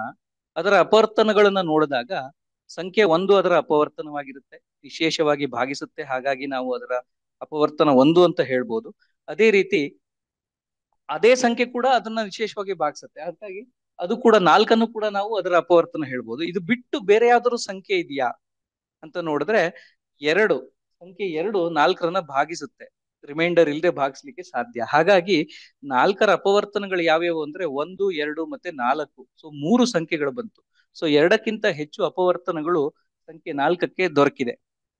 ಹಾಗಾಗಿ ಅದೊಂದು ಭಾಜ್ಯ ಸಂಖ್ಯೆ ಅಥವಾ ಸಂಯುಕ್ತ ಸಂಖ್ಯೆ ಅಂತ ನಾವಿಲ್ಲಿ ಹೇಳ್ಬೋದು. ಮಕ್ಕಳಿಗೆ ಒಂದು ಪ್ರಶ್ನೆಯನ್ನ ನೀವು ನೀಡ್ಬೋದು. ಈ ಸಂಖ್ಯೆ 1 ಎನ್ನುವಂತಹದ್ದು ಒಂದು ಅವಿಭಾಜ್ಯ ಸಂಖ್ಯೆಯೂ ಅಲ್ಲ, ಹಾಗಾಗಿ ಅದು ಭಾಜ್ಯ ಸಂಖ್ಯೆಯೂ ಅಲ್ಲ, ಯಾಕೆ ಎನ್ನುವಂತಹ ಒಂದು ಪ್ರಶ್ನೆಯನ್ನ ಮಕ್ಕಳ ಮುಂದೆ ಇಡ್ಬೋದು. ಇದನ್ನ ಮುಂದಿನ ತರಗತಿಯಲ್ಲಿ ಕೂಡ ಅವರು ಕಲಿತಾರೆ. ಕೊಟ್ಟಿರುವಂತಹ ಒಂದು ಡೆಫಿನೇಷನ್ಸ್ ಅಲ್ಲಿ ಕೂಡ ಆನ್ಸರ್ ಇದೆ. ಈಗ ಅವಿಭಾಜ್ಯ ಅಪವರ್ತಿಸುವಿಕೆ, ಪ್ರೈಮ್ ಫ್ಯಾಕ್ಟರೈಸೇಷನ್ ಅನ್ನ ನೋಡೋಣ. ಅವಿಭಾಜ್ಯ ಸಂಖ್ಯೆಗಳನ್ನೇ ಬಳಸ್ಕೊಂಡು ಒಂದು ನೀಡಿರುವಂತಹ ಸಂಖ್ಯೆಯನ್ನ ಭಾಗಿಸ್ತಾ ಹೋಗ್ಬೇಕು ಹಂತ ಹಂತವಾಗಿ. ಹಾಗಾಗಿ ನಾವು ಅವಿಭಾಜ್ಯ ಸಂಖ್ಯೆಗಳನ್ನ ಒಂದ್ ಕಡೆ ಬರೆದಿಟ್ಕೊಂಡ್ರೆ ತುಂಬಾ ಹೆಲ್ಪ್ ಆಗುತ್ತೆ. ಆಕ್ಚುಲಿ ನಾವು ಇಲ್ಲಿ ಪರಿಗಣಿಸಿರುವಂತಹ ಎಕ್ಸಾಂಪಲ್ ಆಗಿ ತಗೊಂಡಿರುವಂತಹ ಒಂದು ಸಂಖ್ಯೆ 980. 980 ಈ ರೀತಿ ಸಣ್ಣದಾಗಿ ಟೇಬಲ್ ಅಲ್ಲಿ ಬರ್ಕೊಂಡು ಮೊದಲನೇದಾಗಿ ಚಿಕ್ಕ ಸಂಖ್ಯೆಗಳಿಂದನೇ ಶುರು ಮಾಡ್ಕೊಂಡು ಹೋಗ್ಬಹುದು. ಹಾಗಾಗಿ 980ರಲ್ಲಿ ಯಾವ ಸಂಖ್ಯೆ ಚಿಕ್ಕ ಸಂಖ್ಯೆ 980 ಭಾಗಿಸುತ್ತೆ ಅಂತ ನೋಡಿದ್ರೆ ಬಿಡಿ ಸ್ಥಾನದಲ್ಲಿ 0, 2, 4, 6, 8 ಯಾವುದೇ ಒಂದು ಸಮಸಂಖ್ಯೆಗಳಿದ್ರೆ ಆ ಬಿಡಿ ಸ್ಥಾನದಲ್ಲಿ ಸಮಸಂಖ್ಯೆಗಳಿರುವಂತಹ ಒಂದು ಸಂಖ್ಯೆ 2ರಿಂದ ಭಾಗಿಸ್ಲಿಕ್ಕೆ ಸಾಧ್ಯ ಅಂತ ನಮ್ಗೆ ಗೊತ್ತಿದೆ. ಸೊ 2ರಿಂದ ಭಾಗಿಸೋಣ. 980 2ರಿಂದ ಭಾಗಿಸಿದ್ರೆ ನಮ್ಗೆ 490 ಅಂತ ಸಿಗುತ್ತೆ. ಹಾಗಾಗಿ 490 ಬರ್ಕೊಳ್ಳೋಣ. ಮತ್ತೆ 2ರಿಂದ ಇದು ಭಾಗಿಸ್ಲಿಕ್ಕೆ ಸಾಧ್ಯ ಇದೆಯಾ ಅಂತ ನೋಡೋಣ. ಹಾಗಾಗಿ ಇದು ಸಾಧ್ಯ ಇದೆ, ಯಾಕೆಂದ್ರೆ 0 ಇದೆ ಬಿಡಿ ಸ್ಥಾನದಲ್ಲಿ. ಸೊ ಇದು 2ರಿಂದ ಭಾಗಿಸ್ಲಿಕ್ಕೆ ಸಾಧ್ಯ. ಹಾಗಾಗಿ 2ರಿಂದ 490 ಭಾಗಿಸೋಣ. ನಮಗೆ ಉತ್ತರ 245 ಅಂತ ಸಿಗುತ್ತೆ. ಈಗ ಇದು 245 ಸಂಖ್ಯೆ ಏನು ನಮಗೆ ಇದೆಯೋ ಇದು 2ರಿಂದ ಭಾಗಿಸ್ಲಿಕ್ಕೆ ಸಾಧ್ಯ ಇಲ್ಲ. ಯಾಕೆ ಅಂದ್ರೆ ಬಿಡಿ ಸ್ಥಾನದಲ್ಲಿ ಒಂದು ಸಮಸಂಖ್ಯೆ ಈವನ್ ನಂಬರ್ಸ್ ಇಲ್ಲ. ಬಿಡಿ ಸ್ಥಾನದಲ್ಲಿ ಯಾವ ಸಂಖ್ಯೆ ಇದೆ ಅಂತ ನೋಡಿದ್ರೆ 5 ಇದೆ. ಸೊ ಇದು 5ರಿಂದ ಭಾಗಿಸ್ಲಿಕ್ಕೆ ಸಾಧ್ಯ. ಹಾಗಾಗಿ ನಾವು 5ರಿಂದ ಇದನ್ನ ಭಾಗಿಸೋಣ. 245 5ರಿಂದ ಭಾಗಿಸಿದ್ರೆ ನಮಗೆ 49 ಅಂತ ಸಿಗುತ್ತೆ. ಸೊ 49 ಅಂತ ನಾವು ನೆಕ್ಸ್ಟ್ ಸ್ಟೇಜ್ ಅಲ್ಲಿ ಹಂತವಾಗಿ ನಾವು ಈ ತರ ಬರ್ಕೊಂಡು ಹೋಗ್ಬೋದು. 49 7ರಿಂದ ಭಾಗಿಸ್ಲಿಕ್ಕೆ ಸಾಧ್ಯ, ಬೇರೆ ಯಾವ್ದು ಸಂಖ್ಯೆಯಿಂದ ಭಾಗಿಸ್ಲಿಕ್ಕೆ ಸಾಧ್ಯ ಇಲ್ಲ ನಿಶೇಷವಾಗಿ. ಹಾಗಾಗಿ 7 7 49. ಸೊ ನಾವು ಈ ತರ ಬರ್ಕೊಂಡು ಕೊನೆಯದಾಗಿ 7ಅನ್ನ ಬಳಸ್ಕೊಂಡು ನಮಗೆ ಲಾಸ್ಟಿಗೆ ಈ ಅಪವರ್ತಿಸುವಿಕೆ ಫ್ಯಾಕ್ಟರೈಸೇಷನ್ ಅಲ್ಲಿ ನಮಗೆ 1 ಸಿಗಬೇಕು. ಅಲ್ಲಿಗೆ ನಾವು ಈ ಒಂದು ಪ್ರಕ್ರಿಯೆಯನ್ನ ಎಂಡ್ ಮಾಡ್ಬೇಕಾಗುತ್ತೆ, ಕೊನೆಗೊಳಿಸ್ಬೇಕಾಗುತ್ತೆ. ಸೊ ಯಾವ ಯಾವ ನಂಬರ್ಗಳು ನಮಗೆ ಎಡಭಾಗದಲ್ಲಿ ಕಾಣಿಸ್ಕೊಂಡಿದೆಯೋ ಅವು ಎಲ್ಲರನ್ನು ನಾವು ಗುಣಾಕಾರದಲ್ಲಿ ಗುಣಿಸ್ಕೊಂಡು ಈ ತರ ಬರ್ಕೊಳ್ಳೋಣ. ಸೊ 980 ನಮಗೆ ಹೇಗ್ ಸಿಗುತ್ತೆ ಅಂದ್ರೆ 2 × 2 × 5 × 7 × 7. ಅಂದ್ರೆ 2x2x5x7 ಇದು ಮಾಡಿದ್ರೆ ನಮ್ಗೆ 980 ಸಿಗುತ್ತೆ. ಇಲ್ಲಿ ನಮ್ಮ ಪ್ರೈಮ್ ಫ್ಯಾಕ್ಟರೈಸೇಷನ್ ಎಂಡ್ ಆಗುತ್ತೆ ಅಂತ. ಈ ಅವಿಭಾಜ್ಯ ಅಪವರ್ತಿಸುವಿಕೆ ಅಂತ ಯಾಕೆ ಇಲ್ಲಿ ಹೆಸರು ಹೇಳ್ತಾ ಇದೀವಿ ಅಂತಂದ್ರೆ, ಇಲ್ಲಿ ಬಳಸಿರುವಂತಹ ಎಲ್ಲ ಏನು ಒಂದು ಸಂಖ್ಯೆ ಇದೆಯೋ 980ನ್ನ ನಾವು ಯಾವ್ಯಾವ ಸಂಖ್ಯೆಯಿಂದ ಭಾಗಿಸ್ತಾ ಬಂದ್ವಿ ಅಂತ ನೋಡಿದ್ರೆ ಅವೆಲ್ಲ ಅವಿಭಾಜ್ಯ ಸಂಖ್ಯೆಗಳನ್ನೇ ಬಳಸ್ಕೊಂಡು ನಾವು ಇಲ್ಲಿ ಭಾಗಿಸಿದ್ದೇವೆ. ಹಾಗಾಗಿ ಈ ಒಂದು ಪ್ರಕ್ರಿಯೆಯ ಹೆಸರು ಅವಿಭಾಜ್ಯ ಅಪವರ್ತಿಸುವಿಕೆ ಅಂತ ಬಂದಿರುವಂತದ್ದು ಅಂತ ಕೂಡ ಮಕ್ಕಳಿಗೆ ತಿಳಿ ಹೇಳ್ಬೋದು. ಈಗ ನಾವು ಮಹತ್ತಮ ಸಾಮಾನ್ಯ ಅಪವರ್ತನ ಹಾಗೂ ಲಘುತಮ ಸಾಮಾನ್ಯ ಗುಣಕದ ಒಂದು ಪರಿಕಲ್ಪನೆಯನ್ನ ನಾವು ನೋಡೋಣ. ಒಂದು ಉದಾಹರಣೆಯನ್ನ ತಗೊಳ್ಳೋಣ. ಎರಡು ಗುಂಪಿನ ಸೇಬು ಹಣ್ಣುಗಳನ್ನ ನಾವಿಲ್ಲಿ ನೋಡ್ತಾ ಇದ್ದೇವೆ. ಮೊದಲನೇ ಗುಂಪಲ್ಲಿ ಎಷ್ಟಿದೆ ಹಣ್ಣು ಅಂತ ನೋಡಿದ್ರೆ 8 ಇದೆ. ಹಾಗೆ ಎರಡನೇ ಗುಂಪಲ್ಲಿ 12 ಸೇಬು ಹಣ್ಣುಗಳಿದಾವೆ. ಒಂದು ಪ್ರಶ್ನೆ ಹಾಕೊಳ್ಳೋಣ. ಒಂದು ಪ್ಯಾಕೆಟ್ ನಲ್ಲಿ ಈ ಹಣ್ಣುಗಳನ್ನ ನಾವು ಜೋಡಣೆ ಮಾಡಬೇಕು. ಪ್ಯಾಕೆಟ್ ರೂಪದಲ್ಲಿ ನಾವು ಜೋಡಣೆ ಮಾಡಬೇಕು. ಎಷ್ಟು ಗರಿಷ್ಠ ಸಂಖ್ಯೆಯ ಸೇಬುಗಳನ್ನ ಪೂರ್ಣ ಸಂಖ್ಯೆಯಲ್ಲಿ ಹಾಕ್ಬೋದು ಅಂತ. ಅಂದ್ರೆ ಮ್ಯಾಕ್ಸಿಮಮ್ ನಂಬರ್ ಆಫ್ ಆಪಲ್ಸ್ ನಾವು ಪ್ಯಾಕೆಟ್ ನಲ್ಲಿ ಹಾಕೊಳ್ಳಿಕ್ಕೆ exact number of times, so ಪೂರ್ಣ ಸಂಖ್ಯೆಯಲ್ಲೇ ನಾವು ಹಾಕ್ತಾ ಹೋಗ್ಬೇಕು. ಇದನ್ನ ನಾವು ಹೇಗೆ ಸಾಲ್ವ್ ಮಾಡಬಹುದು? ಇಲ್ಲಿ ನಾವು ತಗೊಳ್ಬೇಕಾಗಿರುವಂತಹ ಒಂದು ಇಂಪಾರ್ಟೆಂಟ್ ವರ್ಡ್ ಯಾವುದು ಅಂತಂದ್ರೆ ಗರಿಷ್ಠ, ಮ್ಯಾಕ್ಸಿಮಮ್. ಒಂದು ನೋಡೋಣ ಯಾವ್ಯಾವ್ದು ಸಾಧ್ಯ ಇದೆ ಅಂತ. ಎರಡೆರಡಾಗಿ ನಾವು ಗುಂಪಾಗಿ ಒಂದೊಂದು ಪ್ಯಾಕೆಟ್ ನಲ್ಲಿ ಹಾಕ್ತಾ ಹೋಗ್ಬೋದು. ಈ ರೀತಿ ಎಲ್ಲ ಹಣ್ಣುಗಳು ನಮ್ಗೆ ಕವರ್ ಅಪ್ ಆಗುತ್ತೆ. 8 ಮತ್ತೆ 12 ಎರಡು ಗುಂಪಿನ ಹಣ್ಣನ್ನು ಎರಡೆರಡು ಒಂದೊಂದು ಪ್ಯಾಕೆಟ್ ನಲ್ಲಿ ನಾವು ಹಾಕ್ತಾ ಹೋಗ್ಬೋದು, ಎರಡೆರಡು ಹಣ್ಣುಗಳನ್ನು. ಅದೇ ರೀತಿಯಲ್ಲಿ ಬೇರೆ ಯಾವ ಸಂಖ್ಯೆಯಲ್ಲಿ ಮಾಡ್ಬೋದು? ಈ ಒಂದು ಸಾಮಾನ್ಯ ಅಪವರ್ತನಗಳಾಗಿ ಉಳಿತವೆ. ಯಾಕೆಂತಂದ್ರೆ ಇದು ಕಂಪ್ಲೀಟ್ ಆಗಿ ಡಿವೈಡ್ ಮಾಡ್ಲಿಕ್ಕೆ ಆಗ್ತಾ ಇದೆ ನಮ್ಗೆ. ಕಂಪ್ಲೀಟ್ ಆಗಿ ಈ ಸಂಖ್ಯೆ 2 ಮತ್ತೆ 12 ನಾವು 2ರಿಂದ ಭಾಗಿಸ್ಲಿಕ್ಕೆ ಸಾಧ್ಯ ಇದೆ. ಸೊ ಇವೆಲ್ಲ ಒಂದು ಕಾಮನ್ ಫ್ಯಾಕ್ಟರ್ಸ್ ಆಗೇ ಬರ್ತವೆ. ಸೊ 2 ಅಂತ ನಾವು ಇಲ್ಲಿ ಬರ್ಕೊಳ್ಬಹುದು. 2 ಸಾಧ್ಯ ಇದೆ. ಹಾಗೆಯೇ ಬೇರೆ ಯಾವ ಸಂಖ್ಯೆ ಅಂತಂದ್ರೆ 4 ಗುಂಪು ಕೂಡ ಮಾಡ್ಬೋದು. ಹೀಗೆ 4 ಗುಂಪನ್ನ ಒಂದೊಂದು ಪ್ಯಾಕೆಟ್ ನಲ್ಲಿ ನಾವು ಇರಿಸ್ಕೊಂಡು ಹೋಗ್ತಾ ಇದ್ದ ಹಾಗೆ ಈ ಎಲ್ಲಾ ಒಂದು ಹಣ್ಣುಗಳನ್ನ ನಾವು ಪ್ಯಾಕೆಟ್ ನಲ್ಲಿ ಹಾಕ್ಬಹುದು. ಒಂದೊಂದು ಪ್ಯಾಕೆಟ್ ನಲ್ಲಿ 4 ಸೇಬು ಹಣ್ಣುಗಳನ್ನ ನಾವು ಹಾಕ್ಬಹುದು. ಹಾಗಾಗಿ ಇದರ ಒಂದು ಅಪವರ್ತನ ಫ್ಯಾಕ್ಟರ್ ಕೂಡ 4 ಕೂಡ ಆಗುತ್ತೆ. ಈ ಎರಡು ಸಾಮಾನ್ಯ ಅಪವರ್ತನಗಳಲ್ಲಿ ಯಾವುದು ದೊಡ್ಡದು ಅಂತ ನೋಡಿದ್ರೆ 4 ಆಗಿರುತ್ತೆ. ಹಾಗಾಗಿ 8 ಮತ್ತೆ 12ರ HCF ಹೈಯೆಸ್ಟ್ ಕಾಮನ್ ಫ್ಯಾಕ್ಟರ್, ಮಹತ್ತಮ ಸಾಮಾನ್ಯ ಅಪವರ್ತನ 4 ಅಂತ ಹೇಳ್ಬೋದು. ಬೇರೆ ಸಂಖ್ಯೆ ಅಂತಂದ್ರೆ 6 ಗುಂಪು ಮಾಡಿದ್ರೆ ಕೆಲವೊಂದಿಷ್ಟು ಸೇಬು ಹಣ್ಣುಗಳು ಉಳಿದೋಗ್ತವೆ. ಸೊ ಅದು ಸಾಧ್ಯವಿಲ್ಲ. ಈ ಒಂದು ಪರ್ಟಿಕ್ಯುಲರ್ ಪ್ರಶ್ನೆಯನ್ನ HCF ಕೊಡುವಂತಹ ಒಂದು ಪ್ರಶ್ನೆಯನ್ನ ನಾವು ಪ್ರೈಮ್ ಫ್ಯಾಕ್ಟರೈಸೇಷನ್ ಮೂಲಕ, ಅವಿಭಾಜ್ಯ ಅಪವರ್ತಿಸುವಿಕೆ ಮೂಲಕ ಹೇಗೆ ಸಾಲ್ವ್ ಮಾಡಬಹುದು ಅಂತ ಕೂಡ ನಾವು ನೋಡಬಹುದು. HCF ನ ಒಂದು ಡೆಫಿನೇಷನ್ ನೋಡೋಣ. 2 ಅಥವಾ ಹೆಚ್ಚು ಸಂಖ್ಯೆಗಳ ಮಹತ್ತಮ ಸಾಮಾನ್ಯ ಅಪವರ್ತನವು ಆ ಸಂಖ್ಯೆಗಳ ಸಾಮಾನ್ಯ ಅಪವರ್ತನಗಳಲ್ಲಿ ಅತ್ಯಂತ ದೊಡ್ಡದಾಗಿರುತ್ತೆ ಅಂತ. ಸೊ ಈ ಕಾಮನ್ ಫ್ಯಾಕ್ಟರ್ ನಮ್ಗೆ 8 ಮತ್ತೆ 12ಕ್ಕೆ ಯಾವ್ದು ಸಿಕ್ತು? 2 ಮತ್ತೆ 4 ಸಿಕ್ತು.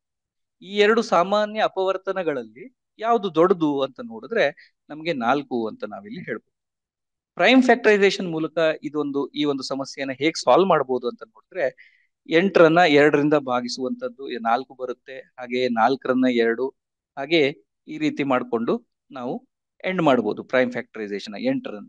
ಅದೇ ರೀತಿ 12ಕ್ಕೂ ನಾವು ಮಾಡ್ತಾ ಹೋದ್ರೆ 12 ಭಾಗಿಸು 2 6, 6 ಭಾಗಿಸು 2 3, 3ರಿಂದ 3ಅನ್ನ ಭಾಗಿಸಿದ್ರೆ 1. ಸೊ ಕೊನೆಯದಾಗಿ 1 1 ಬಂತು. ನಮ್ಮ ಪ್ರೈಮ್ ಫ್ಯಾಕ್ಟರೈಸೇಷನ್ ಎಂಡ್ ಆಯ್ತು. 8ಅನ್ನ ನಾವು 2 × 2 × 2 ಅಂತ ಬರ್ಕೊಳ್ಬೇಕು. ಹಾಗೆ 12ಅನ್ನ 2 × 2 × 3 ಅಂತ ಬರ್ಕೊಳ್ಬೇಕು. ಈ ಎರಡು ಫ್ಯಾಕ್ಟರೈಸೇಷನ್ ಇದ್ರೊಳಗೆ ಯಾವುದು ಕಾಮನ್ ಇದೆ ಅಂತ ನೋಡಿದ್ರೆ ಸಂಖ್ಯೆ 2 ಕಾಮನ್ ಇದೆ. ಅದೇ ರೀತಿ ಮತ್ತೆ 2 ಸಂಖ್ಯೆ ಕೂಡ ಕಾಮನ್ ಇದೆ. ಹಾಗಾಗಿ 8 ಮತ್ತು 12ರ ಮಹತ್ತಮ ಸಾಮಾನ್ಯ ಅಪವರ್ತನವು ನಮಗೆ 2 × 2 4 ಅಂತ ನಾವು ಇಲ್ಲಿ ಬರ್ಕೊಳ್ಬೇಕಾಗತ್ತೆ. ಈಗ LCM ನ ಪರಿಕಲ್ಪನೆ ನೋಡೋಣ. ಅದೇ ಒಂದು ಉದಾಹರಣೆ, ಅದೇ ರೀತಿಯಾದಂತಹ ಒಂದು ಉದಾಹರಣೆಯನ್ನ ತಗೊಂಡು LCM ಲಘುತಮ ಸಾಮಾನ್ಯ ಗುಣಕದ ಬಗ್ಗೆ ನೋಡೋಣ. 2 ಗುಂಪು ಆಪಲ್ ಇದೆ.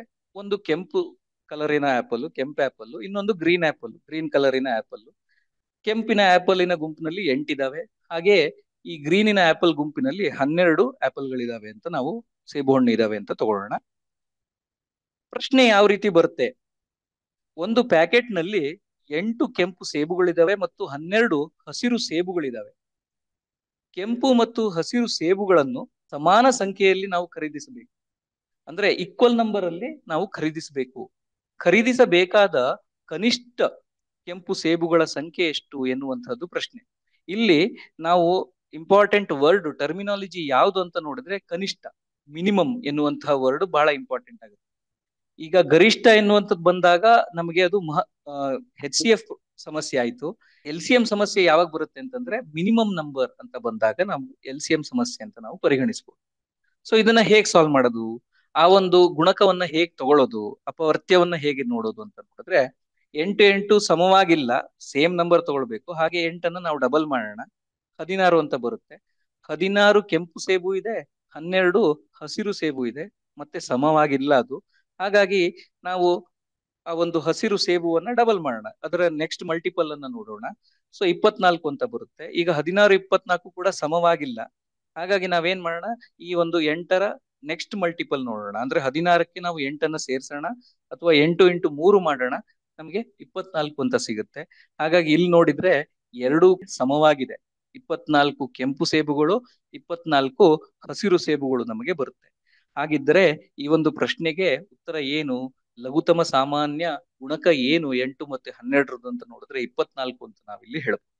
ಎರಡು ಅಥವಾ ಹೆಚ್ಚು ಸಂಖ್ಯೆಗಳ ಲಘುತಮ ಸಾಮಾನ್ಯ ಗುಣಕವು ಅವುಗಳ ಎಲ್ಲಾ ಸಾಮಾನ್ಯ ಗುಣಕಗಳಲ್ಲಿ ಅತ್ಯಂತ ಚಿಕ್ಕದಾಗಿರುತ್ತೆ ಅಂತ. ಹಾಗಿದ್ರೆ ಇದು ಸಾಮಾನ್ಯ ಗುಣಕ ಮತ್ತೆಲ್ಲಿ ಸಿಗುತ್ತೆ ಅಂತಂದ್ರೆ, ಇದೇ ತರ ನಾವು ಮಲ್ಟಿಪಲ್ಸ್ ಅನ್ನ 8ರ ಒಂದು ಮಗ್ಗಿಯನ್ನ ನೋಡ್ಕೊಂಡು 12ರ ಮಗ್ಗಿಯನ್ನ ನೋಡ್ತಾ ಹೋದ್ರೆ ಮತ್ತೆ ಮುಂದೆ ಯಾವ್ದೋ ಒಂದು ಸಂಖ್ಯೆಗಳು ನಮಗೆ ಸೇಮ್ ಆಗಿ ಸಿಗುತ್ತೆ. 48ಅಲ್ಲಿ ನಮಗೆ ಸೇಮ್ ಆಗಿ ಸಿಗುತ್ತೆ. 8ರ ಮಗ್ಗಿಯಲ್ಲೂ ಕೂಡ ನಾವು 48 ನೋಡ್ಬೋದು, 12ರ ಮಗ್ಗಿಯಲ್ಲೂ ಕೂಡ ನಾವು 48ಅನ್ನ ನೋಡ್ಬೋದು. ಬಟ್ ಅದರಲ್ಲಿ ಸಣ್ಣದ್ ಯಾವ್ದು ಅಂತ ನೋಡಿದ್ರೆ ಅದು ಸಂಖ್ಯೆ 24 ಆಗಿರುತ್ತೆ.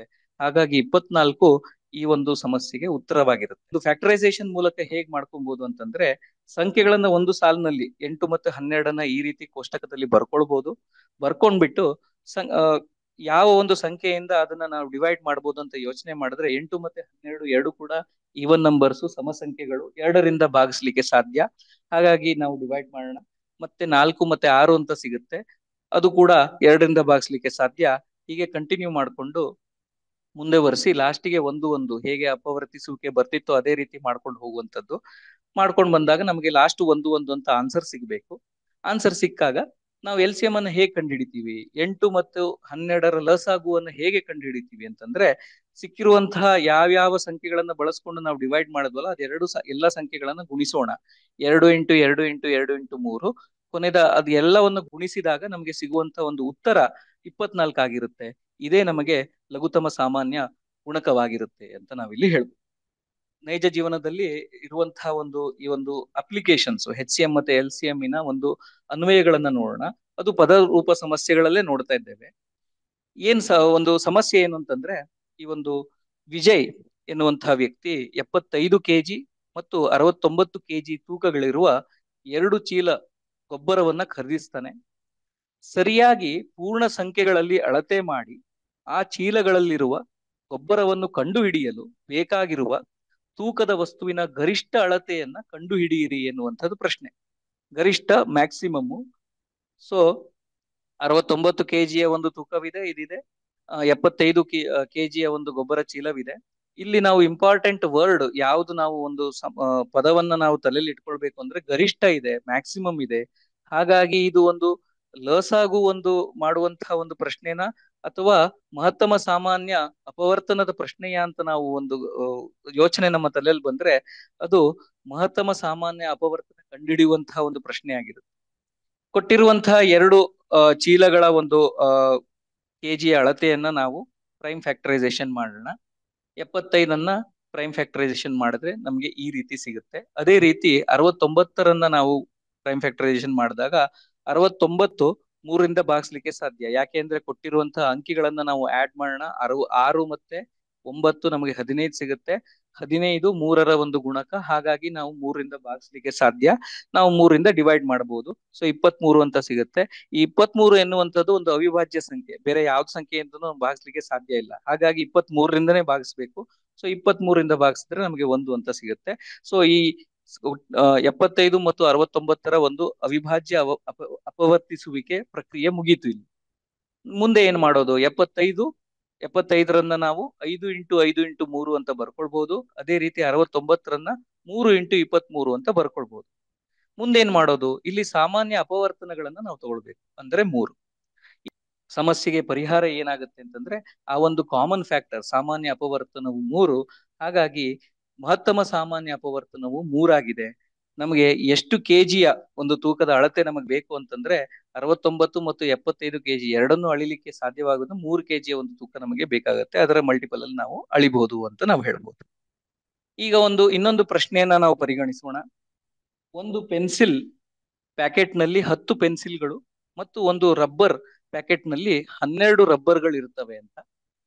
ಪ್ರತಿ ಪೆನ್ಸಿಲ್ಗೆ ಒಂದು ರಬ್ಬರ್ ಹೊಂದುವ ಹಾಗೆ ರಾಮ್ ಕಡಿಮೆ ಸಂಖ್ಯೆಯ ಪೆನ್ಸಿಲ್ ಮತ್ತು ರಬ್ಬರ್ ಪ್ಯಾಕೆಟ್ ಕೊಳ್ಳಲು ಬಯಸ್ತಾನೆ. ಹಾಗಾದರೆ ರಾಮ್ ಎಷ್ಟು ಪೆನ್ಸಿಲ್ ಮತ್ತು ರಬ್ಬರ್ ಪ್ಯಾಕೆಟ್ಗಳನ್ನ ಖರೀದಿಸಬೇಕು ಅಂತ. ಪೆನ್ಸಿಲ್ ಪ್ಯಾಕೆಟ್ ನಲ್ಲಿ 10 ಪೆನ್ಸಿಲ್ ಇದೆ, ಹಾಗೆ ಇರೇಸರ್ ಪ್ಯಾಕೆಟ್ ನಲ್ಲಿ 12 ಇದೆ. ಅವನು ಅತ್ಯಂತ ಕಮ್ಮಿ ಒಂದು ಸಂಖ್ಯೆಯಲ್ಲಿ ಪೆನ್ಸಿಲ್ಗಳ ಮತ್ತೆ ರಬ್ಬರ್ ಗಳನ್ನ ಖರೀದಿಸಬೇಕು ಅಂತ ನೋಡ್ತಿದ್ದಾನೆ. ಎಷ್ಟು ಪ್ಯಾಕೆಟ್ ಅನ್ನ ಖರೀದಿಸಬೇಕು ಎನ್ನುವಂಥದ್ದು ಒಂದು ಪ್ರಶ್ನೆಯಾಗಿ ಬರುತ್ತೆ. ಇಂಪಾರ್ಟೆಂಟ್ ವರ್ಡ್ಸ್ ಯಾವುದು ಈ ಒಂದು ಪ್ರಶ್ನೆಗಳಲ್ಲಿ? ಇದು HCF ಕಂಡುಹಿಡಿಬೇಕು, LCM ಕಂಡುಹಿಡಿಬೇಕು ಎನ್ನುವಂಥದ್ದೇ ಒಂದು ಸಮಸ್ಯೆ ಆಗ್ಬಿಟ್ಟಿರುತ್ತೆ. ಸೊ ಕಡಿಮೆ ಅಂತ ಇದ್ದಾಗ ಆ ಒಂದು ಸಮಸ್ಯೆ LCM ಗೆ ಕನೆಕ್ಟೆಡ್ ಆಗಿದೆ ಅಂತ ನಾವಿಲ್ಲಿ ಹೇಳ್ಬೋದು. ಸೊ ಇದು ಒಂದು ಲಸಾಗು ಲಘುತಮ ಸಾಮಾನ್ಯ ಗುಣಕವನ್ನ ಕಂಡು ಹಿಡಿಯುವಂತಹ ಒಂದು ಸಮಸ್ಯೆ ಅಂತ ನಾವು ಮಕ್ಕಳಿಗೆ ಹೇಳಿಸ್ಬೋದು. ಹಾಗಾಗಿ ಇದರ ಪರಿಹಾರ ನೋಡೋಣ, ಉತ್ತರವನ್ನ ನೋಡೋಣ. ಪ್ಯಾಕೆಟ್ ನಲ್ಲಿರುವ ಪೆನ್ಸಿಲ್ಗಳ ಸಂಖ್ಯೆ ಎಷ್ಟು ಅಂತ ನೋಡಿದ್ರೆ 10 ಇದೆ. ಪ್ಯಾಕೆಟ್ ನಲ್ಲಿ ರಬ್ಬರ್ಗಳ ಸಂಖ್ಯೆ ಎಷ್ಟಿದೆ? 12 ಇದೆ. ಇದನ್ನ ನಾವು ಒಂದು ಫ್ಯಾಕ್ಟರೈಸೇಷನ್ ಮಾಡೋಣ. 10 ಮತ್ತೆ 12 ಪಕ್ಕಕ್ಕೆ ಬರ್ಕೊಂಡು ಈ ರೀತಿ ಕೋಷ್ಟಕದಲ್ಲಿ ಡಿವೈಡ್ ಮಾಡ್ತಾ ಹೋಗೋಣ. ಡಿವೈಡ್ ಮಾಡ್ತಾ ಹೋದ್ರೆ ನಮ್ಗೆ ಲಾಸ್ಟ್ಗೆ ಈ ಆನ್ಸರ್ ಸಿಗುತ್ತೆ. ಸೊ ಇದರ ಒಂದು ಲಘುತ್ತಮ ಸಾಮಾನ್ಯ ಗುಣಕ ಯಾವುದು ಅಂತಂದ್ರೆ 2 × 5 × 2 × 3 60 ಅಂತ ಸಿಗುತ್ತೆ. ನಾವ್ ಏನ್ ಆನ್ಸರ್ ಕೊಡ್ಬೋದು ಇಲ್ಲಿ? ರಾಮ್ 60 ಪೆನ್ಸಿಲ್ ಮತ್ತೆ 60 ರಬ್ಬರ್ ಅನ್ನ ಖರೀದಿಸಬೇಕು ಎನ್ನುವಂಥದ್ದು ಉತ್ತರ ನಮ್ಗೆ ಸಿಗುತ್ತೆ. ಆದ್ರೆ ನಮ್ಗೆ ಪ್ಯಾಕೆಟ್ ಬೇಕು ಇಲ್ಲಿ. ಸೊ ಎಷ್ಟು ಪ್ಯಾಕೆಟ್ಗಳು ಖರೀದಿ ಮಾಡ್ಬೇಕು? ಈ 60 ಪೆನ್ಸಿಲ್ 60 ಇರೇಸರ್ ಎನ್ನುವಂಥದ್ದು ಒಂದು ಹಂತದ ಆನ್ಸರ್, ಅದು ಕಂಪ್ಲೀಟ್ ಆನ್ಸರ್ ಆಗಲ್ಲ. ಸೊ ರಾಮ್ ಖರೀದಿಸಬೇಕಾದ ಪೆನ್ಸಿಲಿನ ಪ್ಯಾಕೆಟ್ಗಳ ಸಂಖ್ಯೆ ಎಷ್ಟು ಅಂತ ನೋಡಿದ್ರೆ 60 ಡಿವೈಡೆಡ್ ಬೈ 10. 60 ಪೆನ್ಸಿಲ್ಗಳು, ಒಂದೊಂದು ಪ್ಯಾಕೆಟ್ ನಲ್ಲಿ 10 ಪೆನ್ಸಿಲ್ಗಳಿದಾವೆ. ಸೊ 60ರನ್ನ 10ರಲ್ಲಿ ಭಾಗಿಸಿದಾಗ 6 ಪ್ಯಾಕೆಟ್ ಖರೀದಿ ಮಾಡ್ಬೇಕು ಅನ್ನುವಂಥದ್ದು ಆನ್ಸರ್ ಆಗಿರುತ್ತೆ. ಅದೇ ರೀತಿ ರಬ್ಬರ್ನ ಪ್ಯಾಕೆಟ್ ಎಷ್ಟು ಖರೀದಿ ಮಾಡ್ಬೇಕು ಅಂದ್ರೆ 60/12. ಯಾಕೆಂದ್ರೆ 12 ರಬ್ಬರ್ಗಳು ಒಂದು ಪ್ಯಾಕೆಟ್ಗಳಿದ್ದಾವೆ. ಎಷ್ಟು ಪ್ಯಾಕೆಟ್ ಬೇಕು ಎನ್ನುವಂಥದ್ದು ಒಂದು ಸಮಸ್ಯೆ ಆಗಿತ್ತು. ಸೊ 60/12 ನಮಗೆ 5 ಅಂತ ಸಿಗುತ್ತೆ. ಈ 60 ಸಂಖ್ಯೆ ನಮ್ಗೆ ಹೇಗ್ ಸಿಕ್ತು? ಇದು ನಮ್ಗೆ LCM ಇಂದ ಸಿಗುತ್ತು, ಲಘುತಮ ಸಾಮಾನ್ಯ ಗುಣಕದ ಒಂದು ಪ್ರಕ್ರಿಯೆಯಿಂದ ನಮ್ಗೆ ಸಿಕ್ತು ಅಂತ ನಾವಿಲ್ಲಿ ಹೇಳ್ಬೋದು. 3 ಗಂಟೆಗಳು 8, 12 ಮತ್ತು 18 ಸೆಕೆಂಡ್ಗಳಲ್ಲಿ ಒಟ್ಟಿಗೆ ಧ್ವನಿಸಲು ಪ್ರಾರಂಭಿಸುತ್ತವೆ. ಎಷ್ಟು ಸಮಯದ ನಂತರ ಅವುಗಳು ಒಟ್ಟಿಗೆ ಮತ್ತೆ ಧ್ವನಿಸುತ್ತವೆ ಎನ್ನುವಂಥದ್ದು ಪ್ರಶ್ನೆ. 4 ಆಪ್ಷನ್ಗಳಿದಾವೆ ABCD. ಸರಿಯಾದ ಉತ್ತರ ಆಪ್ಷನ್ C 72 ಸೆಕೆಂಡ್ ಅಂತ. ಸೊ ಪರಿಹಾರ ಹೇಗ್ ಬಂತು ಅಂತ ನೋಡೋಣ. 3 ಗಂಟೆಗಳು ಒಟ್ಟಿಗೆ ಧ್ವನಿಸುವ ಸಮಯ 2, 12 ಮತ್ತು 18ರ ಗುಣಕವಾಗಿರುತ್ತೆ. ಸ್ವಲ್ಪ ಸಮಯದ ನಂತರ ಗಂಟೆಗಳು ಮತ್ತೆ ಒಟ್ಟಿಗೆ ಧ್ವನಿಸ್ಬೇಕು. ಅದು ಯಾವಾಗ ಧ್ವನಿಸುತ್ತೆ ಅಂತ ನಾವು ಲೆಕ್ಕಾಚಾರ ಹಾಕ್ಬೇಕು ಅಂದ್ರೆ ಈ 3 ಸಂಖ್ಯೆಗಳ ಲಘುತಮ ಸಾಮಾನ್ಯ ಗುಣಕವಾಗಿ ನಾವು ಇದನ್ನ ಲೆಕ್ಕಾಚಾರ ಹಾಕ್ಬೇಕಾಗುತ್ತೆ. ಹಾಗಾಗಿ 8, 12, 18 ಈ ತರ ಬರ್ಕೊಂಡು ಇದು ಮನಸ್ಸಿನಲ್ಲಿ ಮಾಡ್ಕೊಳ್ಲಿಕ್ಕೆ ಆಗಲ್ಲ, ಮಾನಸಿಕವಾಗಿ ಈ ತರ ಪ್ರೈಮ್ ಫ್ಯಾಕ್ಟರೈಸೇಷನ್ ಮಾಡ್ಕೊಂಡು ಬಂದ್ರೆ ನಮ್ಗೆ ಟೋಟಲ್ ಆಗಿ 2 × 2 × 2 × 3 × 3 ಅಂತ ಸಿಗುತ್ತೆ. ಇದನ್ನ ನಾವು ಗುಣಿಸಿ ನೋಡಿದಾಗ 72 ಅಂತ ಸಿಗುತ್ತೆ. ಈ ಒಂದು ಪರ್ಟಿಕ್ಯುಲರ್ ಪ್ರಶ್ನೆಯನ್ನ ನಾವು ಮನಸ್ಸಿನಲ್ಲೂ ಕೂಡ ಮಾಡಬಹುದು. ಅಂದ್ರೆ ಕೊಟ್ಟಿರುವಂತಹ 3 ಸಂಖ್ಯೆಗಳಲ್ಲಿ ದೊಡ್ಡದಾದ ಸಂಖ್ಯೆಯನ್ನ ನಾವು ಮನಸ್ಸಿನಲ್ಲಿ ಇಟ್ಕೊಳ್ಳೋಣ. ಅಂದ್ರೆ 8, 12 ಮತ್ತು 18 ಇದು 3ರಲ್ಲಿ ಯಾವ್ದು ದೊಡ್ಡದು ಅಂತ ನೋಡಿದಾಗ 18 ದೊಡ್ಡ ಸಂಖ್ಯೆ. ಇದರ ಗುಣಕವನ್ನ, ಇದರ ಮಗ್ಗಿಯನ್ನ ನಾವು ರಿಪೀಟ್ ಮಾಡ್ತಾ ಹೋಗ್ಬೇಕು. ಅಂದ್ರೆ 18 × 2 ಮಾಡಿದ್ರೆ 36 ಅಂತ ಸಿಗುತ್ತೆ. ಈ 36 ಸಂಖ್ಯೆ 8ರ ಒಂದು ಗುಣಕವ ಅಂತ ನೋಡ್ಬೇಕು, ಮಲ್ಟಿಪಲ್ ಅಂತ ನೋಡಿದಾಗ ಅಲ್ಲ. ಸೊ ಬಿಟ್ಬಿಡ್ಬೇಕು. 12ರ ಮಲ್ಟಿಪಲ್ 12 3 36 ಹೌದು, ಬಟ್ 8ರನ್ನ ಯಾವ ಜೊತೆನೂ ನಾವು ಮಲ್ಟಿಪ್ಲೈ ಮಾಡಿದ್ರೆ ನಮಗೆ 36 ಸಿಗಲ್ಲ. ಹಾಗಾಗಿ ಮುಂದಿನ ಒಂದು ನೆಕ್ಸ್ಟ್ ಮಲ್ಟಿಪಲ್ ಗೆ ಹೋಗೋಣ. 18ನೇ ಕನ್ಸಿಡರ್ ಮಾಡ್ಕೊಂಡು 18 × 3 ಅಂತ ನೋಡಿದ್ರೆ 54 ಅಂತ ಬರುತ್ತೆ. 54 8ರ ಒಂದು ಮಲ್ಟಿಪಲ್ ಕೂಡ ಅಲ್ಲ, ಹಾಗೆ 12ರ ಅಪವರ್ತ್ಯವೂ ಕೂಡ, ಹಾಗಾಗಿ ಅದು ಕೂಡ ಆಗೋದಿಲ್ಲ. 8 ಇಂಟು 3ವರೆಗೆ ಚೆಕ್ ಮಾಡಿದ್ವಿ, 18 ಇಂಟು 3ವರೆಗೆ ಚೆಕ್, 18 ಇಂಟು 4 ನೋಡೋಣ ಈಗ. 18 4ಲಿ 72 ಅಂತ ಬರುತ್ತೆ. ಸೊ 72 12ರ ಅಪವರ್ತ್ಯ ಕೂಡ 8ರ ಅಪವರ್ತ್ಯ ಕೂಡ. ಸೊ 72 ಆನ್ಸರ್ ಅಂತ ಹೇಳ್ಬೋದು. ಈ ತರ ಚಿಕ್ಕ ಚಿಕ್ಕ ಸಂಖ್ಯೆಗಳಿದ್ದಾಗ, ಎರಡಂಕಿ ಸಂಖ್ಯೆಗಳಿದ್ದಾಗ, ಸ್ವಾಭಾವಿಕವಾಗಿ ಎಲ್ಲರಿಗೂ ಪರಿಚಯ ಇರುವಂತಹ ಒಂದು ಸಂಖ್ಯೆಗಳಿದ್ದಾಗ ಈ ರೀತಿ ಮಾನಸಿಕವಾಗಿಯೂ ಕೂಡ ಆನ್ಸರ್ ಅನ್ನ ಪಡಿಬಹುದು ಅಂತ ಹೇಳ್ತೀವಿ. ಹಾಗಾಗಿ 72 ಸೆಕೆಂಡ್ಗಳ ನಂತರ 3 ಗಂಟೆಗಳು ಒಟ್ಟಿಗೆ ಧ್ವನಿಸುತ್ತವೆ ಎನ್ನುವಂಥದ್ದು ಆನ್ಸರ್ ಆಗಿತ್ತು. ತರಗತಿ 7ರ ಕ್ಲಿಷ್ಟಾಂಶ ಭಿನ್ನ ರಾಶಿಗಳ ಭಾಗಾಕಾರ ಮಾಡುವುದು ಎನ್ನುವಂಥದ್ದು. ಒಂದು ಉದಾಹರಣೆಯನ್ನ ತಗೊಳ್ಳೋಣ. 2 ಭಿನ್ನ ರಾಶಿಗಳನ್ನ ಭಾಗಿಸ್ತಾ ಇದ್ದೇವೆ. 5ನೇ 2 ಭಾಗಿಸು 2ನೇ 3. ಭಾಗಾಕಾರವನ್ನ ಮಾಡಬೇಕಿದ್ರೆ ಫ್ರಾಕ್ಷನ್ಸ್ ನಲ್ಲಿ, ಭಿನ್ನ ರಾಶಿಗಳಲ್ಲಿ ಏನೇನು ನಾವು ನೆನ್ಪಿಟ್ಕೊಳ್ಬೇಕು, ಹೇಗೆ ಸುಲಭವಾಗಿ ಮಾಡ್ಬೋದು, ಯಾವ ಟ್ರಿಕ್ ಅನ್ನ ನೆನ್ಪಿಟ್ಕೊಂಡ್ರೆ ಸುಲಭವಾಗಿ ಮಾಡ್ಲಿಕ್ಕೆ ಸಾಧ್ಯ ಎನ್ನುವಂಥದ್ದು ಇಲ್ಲಿ ನೋಡೋಣ. ಯಾವ ಸಂಖ್ಯೆಯನ್ನ ನಾವು ಭಾಗಿಸ್ತಾ ಇದ್ದೇವೋ ಆ ಸಂಖ್ಯೆಯನ್ನ ಹಾಗೆ ಇರಿಸೋಣ. ಅಂದರೆ 5ನೇ 2 ಹಾಗೆ ಇರಿಸ್ಕೊಳ್ಳೋಣ. ಮುಂದಿನ ಸಂಖ್ಯೆ 3/2 ನಾವು ಭಾಗ ಹೊಡಿಸ್ಬೇಕಾಗತ್ತೆ. ಅದರ ವ್ಯುತ್ಕ್ರಮವನ್ನ ಪಡಿಬೇಕಾಗತ್ತೆ. ರೆಸಿಪ್ರೋಕಲ್ ಅಂತ ಹೇಳುದು. ಅಂದರೆ ಅಂಶವನ್ನ ಛೇದವಾಗಿ ಬರೆಯುವಂಥದ್ದು, ಛೇದವನ್ನ ಅಂಶಕ್ಕೆ ಬರೆಯುವಂತಹ ಒಂದು ಪ್ರಕ್ರಿಯೆಯನ್ನ ವ್ಯುತ್ಕ್ರಮ ಅಂತ ಹೇಳ್ಬೋದು. ಆ ತರ ನಾವು ಬರ್ಕೊಂಡು, ಅಂದ್ರೆ 3/2 ನಾವು 2/3 ಅಂತ ಬರ್ಕೊಳ್ಬೇಕು. ಹಾಗೆಯೇ ಈ ಒಂದು ಭಾಗಿಸುವಂತಹ ಒಂದು ಕ್ರಿಯೆಯ ವಿಲೋಮ ಯಾವುದು? ಗುಣಕ. ಹಾಗಾಗಿ ಡಿವಿಷನಿನ ಉಲ್ಟಾ ಮಲ್ಟಿಪ್ಲಿಕೇಶನ್ ಆಗುತ್ತೆ, ಅದನ್ನ ಚೇಂಜ್ ಮಾಡುವಂಥದ್ದು. ಸೊ ಇಲ್ಲಿ ಭಾಗಾಕಾರವನ್ನ ಗುಣಾಕಾರಕ್ಕೆ ವಿಲೋಮವಾಗಿ ನಾವು ಪರಿವರ್ತಿಸಿಕೊಂಡು 5ನೇ 2 ಗುಣಿಸು 3ನೇ 2 ಹಾಗೆ ಬರ್ಕೊಳ್ಬಹುದು. ಅಂಶವನ್ನ ಅಂಶದ ಜೊತೆ ಗುಣಿಸಿ 4 ಸಿಗತ್ತೆ. ಛೇದವನ್ನ ಛೇದ ಜೊತೆಗೆ ಗುಣಿಸಿದಾಗ ನಮಗೆ 15 ಸಿಗುತ್ತೆ. 5 ಇಂಟು 3 15. ಸೊ ಈ ರೀತಿ ಮಾಡಿದಾಗ ಈ ಒಂದು ಪ್ರಕ್ರಿಯೆಯನ್ನ ತಲೆ ಒಳಗೆ ಇಟ್ಕೊಂಡು, ಟ್ರಿಕ್ ಅನ್ನ ನೆನ್ಪಿಟ್ಕೊಂಡು ಮಾಡಿದ್ರೆ ತುಂಬಾ ಸುಲಭವಾಗಿರುತ್ತೆ ಅಂತ ಹೇಳ್ಬೋದು. ಮತ್ತೊಂದು ಉದಾಹರಣೆಯನ್ನು ತಗೊಳ್ಳೋಣ. 8ನೇ 3 ಭಾಗಿಸು 4. ಇದನ್ನ ಹೇಗ್ ಮಾಡೋದು ಅಂತ ನೋಡಿದ್ರೆ, ಭಾಗಿಸಬೇಕಾಗಿರುವಂತಹ ಸಂಖ್ಯೆಯನ್ನ ಹಾಗೆ ಇರಿಸ್ಕೊಳ್ಳೋಣ. 3/8 ಹಾಗೆ ಇರಿಸ್ಕೊಳ್ಳೋಣ. 4 ನಾವು 4/1 ಅಂತ ಬರೀಬಹುದು. ಛೇದದಲ್ಲಿ ಯಾವ ಸಂಖ್ಯೆ ಇಲ್ಲ ಅಂತಂದ್ರೆ ಅಲ್ಲಿ 1 ಇದೆ ಅಂತ ಅರ್ಥ. ಸೊ 4/1. ಈಗ ನಾವ್ ಏನ್ ಮಾಡ್ಬೇಕು? ಈ ಒಂದು ಸಂಖ್ಯೆಯನ್ನ ನಾವು ವ್ಯುತ್ಕ್ರಮ ಬರಿಬೇಕು, ಲಾಘವನ್ನ ಹೊಡಿಸ್ಬೇಕು. ಅಂಶವನ್ನ ಛೇದವಾಗಿ, ಛೇದವನ್ನ ಅಂಶವಾಗಿ ಬರೆಯುವಂತಹದ್ದು 1/4 ಅಂತ ಬರ್ಕೊಂಡು ಭಾಗಾಕಾರವನ್ನ ಗುಣಾಕಾರಕ್ಕೆ ವಿಲೋಮ ಕ್ರಿಯೆಯನ್ನ ಮಾಡ್ಬಿಟ್ರೆ ನೆಕ್ಸ್ಟ್ ಮಲ್ಟಿಪ್ಲಿಕೇಶನ್ ಪ್ರೋಸೆಸ್, ಅದು ಸುಲಭವಾಗಿ ನಮ್ಗೆ ಆನ್ಸರ್ ಸಿಗುತ್ತೆ ಅಂತ. 3/32 ನಮ್ಗೆ ಆನ್ಸರ್ ಸಿಗುತ್ತೆ. ಸೊ ಕೊಟ್ಟಿರುವಂತಹ ಯಾವ ಒಂದು ಸಂಖ್ಯೆ ಭಾಗಿಸ್ತಾ ಇದ್ದೇವೋ ಆ ಸಂಖ್ಯೆಯನ್ನ ಹಾಗೆ ಇರಿಸ್ಕೊಂಡು ಕೀಪ್ ಅಂತ ಹೇಳೋಣ. ಲಾಘವನ್ನ ಹೊಡಿಸುವಂತದ್ದು, ಯಾವ್ದನ್ನ ಡಿವೈಡ್ ಮಾಡ್ತಾ ಇದೀವೋ ಅದನ್ನ ಲಾಘ ಹೊಡಿಸ್ಬೇಕು, ಉಲ್ಟಾ ಮಾಡ್ಬೇಕು, ರೆಸಿಪ್ರೋಕಲ್ ತಗೊಳ್ಬೇಕು, ವ್ಯುತ್ಕ್ರಮ ಮಾಡ್ಬೇಕು. ಹಂಗೆ ಡಿವಿಷನ್ ಅನ್ನ ಮಲ್ಟಿಪ್ಲಿಕೇಶನ್ಗೆ ಬದಲಾಯಿಸ್ಬೇಕು ಅಂತ ಹೇಳ್ಬೋದು. ಹಾಬಲ ಅಂತ ಕೂಡ ಈ ತರ ನಿಮೋನಿಕ್ ಆಗಿ ನೆನ್ಪಿಟ್ಕೊಳ್ಬಹುದು ಅಂತ ಹೇಳ್ತೇನೆ. ಈ ಭಿನ್ನ ರಾಶಿಗಳ ಭಾಗಾಕಾರವನ್ನ ಒಂದು ಚಟುವಟಿಕೆ ಮುಖಾಂತರ, ಪೇಪರ್ ಸ್ಲಿಪ್ ಆಕ್ಟಿವಿಟಿ ಮುಖಾಂತರ ಹೇಗೆ ಮಾಡ್ಬೋದು ಅಂತ ಒಂದು ಉದಾಹರಣೆಯನ್ನ ಇಲ್ಲಿ ನೋಡೋಣ. 5ನೇ 2 ಭಾಗಿಸು 3. ಸೊ 5ನೇ 2 ಪರಿಗಣಿಸೋಣ. ಒಂದು ಪೂರ್ಣವನ್ನ 5 ಸಮಭಾಗಗಳನ್ನಾಗಿ ಮಾಡಿ 2 ಸಮಭಾಗಗಳನ್ನ ನಾವು ಕನ್ಸಿಡರ್ ಮಾಡೋಣ. ಅಂದ್ರೆ ಬ್ಲೂ ಕಲರ್ 2 ಕಾಲಮ್ ನೀವೇನ್ ನೋಡ್ತಾ ಇದ್ದೀರೋ ಅದನ್ನ ನಾವು ಕನ್ಸಿಡರ್ ಮಾಡಿದೀವಿ ಅಂತ ಅರ್ಥ. ಸೊ 2 ಒಂದು ಕಲರ್ ಅಲ್ಲಿ ನಾವು ಬರ್ಕೊಳ್ಳೋಣ ಅಂತ. ಆಮೇಲೆ ಏನ್ ಕ್ವಶನ್ ಏನಿದೆ ಅಂತಂದ್ರೆ /3 ಅಂತಿದೆ. 5ನೇ 2 ಭಾಗಿಸು 3. ಹಾಗಾಗಿ ಈ ಒಂದು ಬ್ಲೂ ಕಲರ್ ಏನು ಕಾಲಮ್ 2 ಕಾಲಮ್ ಇದೆಯೋ ಅದನ್ನ 3 ಸಮಭಾಗಗಳಾಗಿ ನಾವು ಮಾಡ್ಬೇಕು. ಸೊ 3 ಸಮಭಾಗಗಳಾಗಿ ಮಾಡ್ಕೊಳ್ಳೋಣ.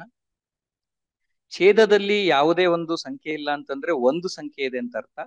ಸೊ /1 3/1 ಇದೆ ಅಂದ್ರೆ ನಾವು ಈ ಮಾಡಿರುವಂತಹ 3 ಭಾಗಗಳೇನಿದೆಯೋ ಆ ಭಾಗಗಳಲ್ಲಿ ಒಂದನ್ನ ಪರಿಗಣಿಸ್ಬೇಕು ಎನ್ನುವಂಥದ್ದು ಅರ್ಥ.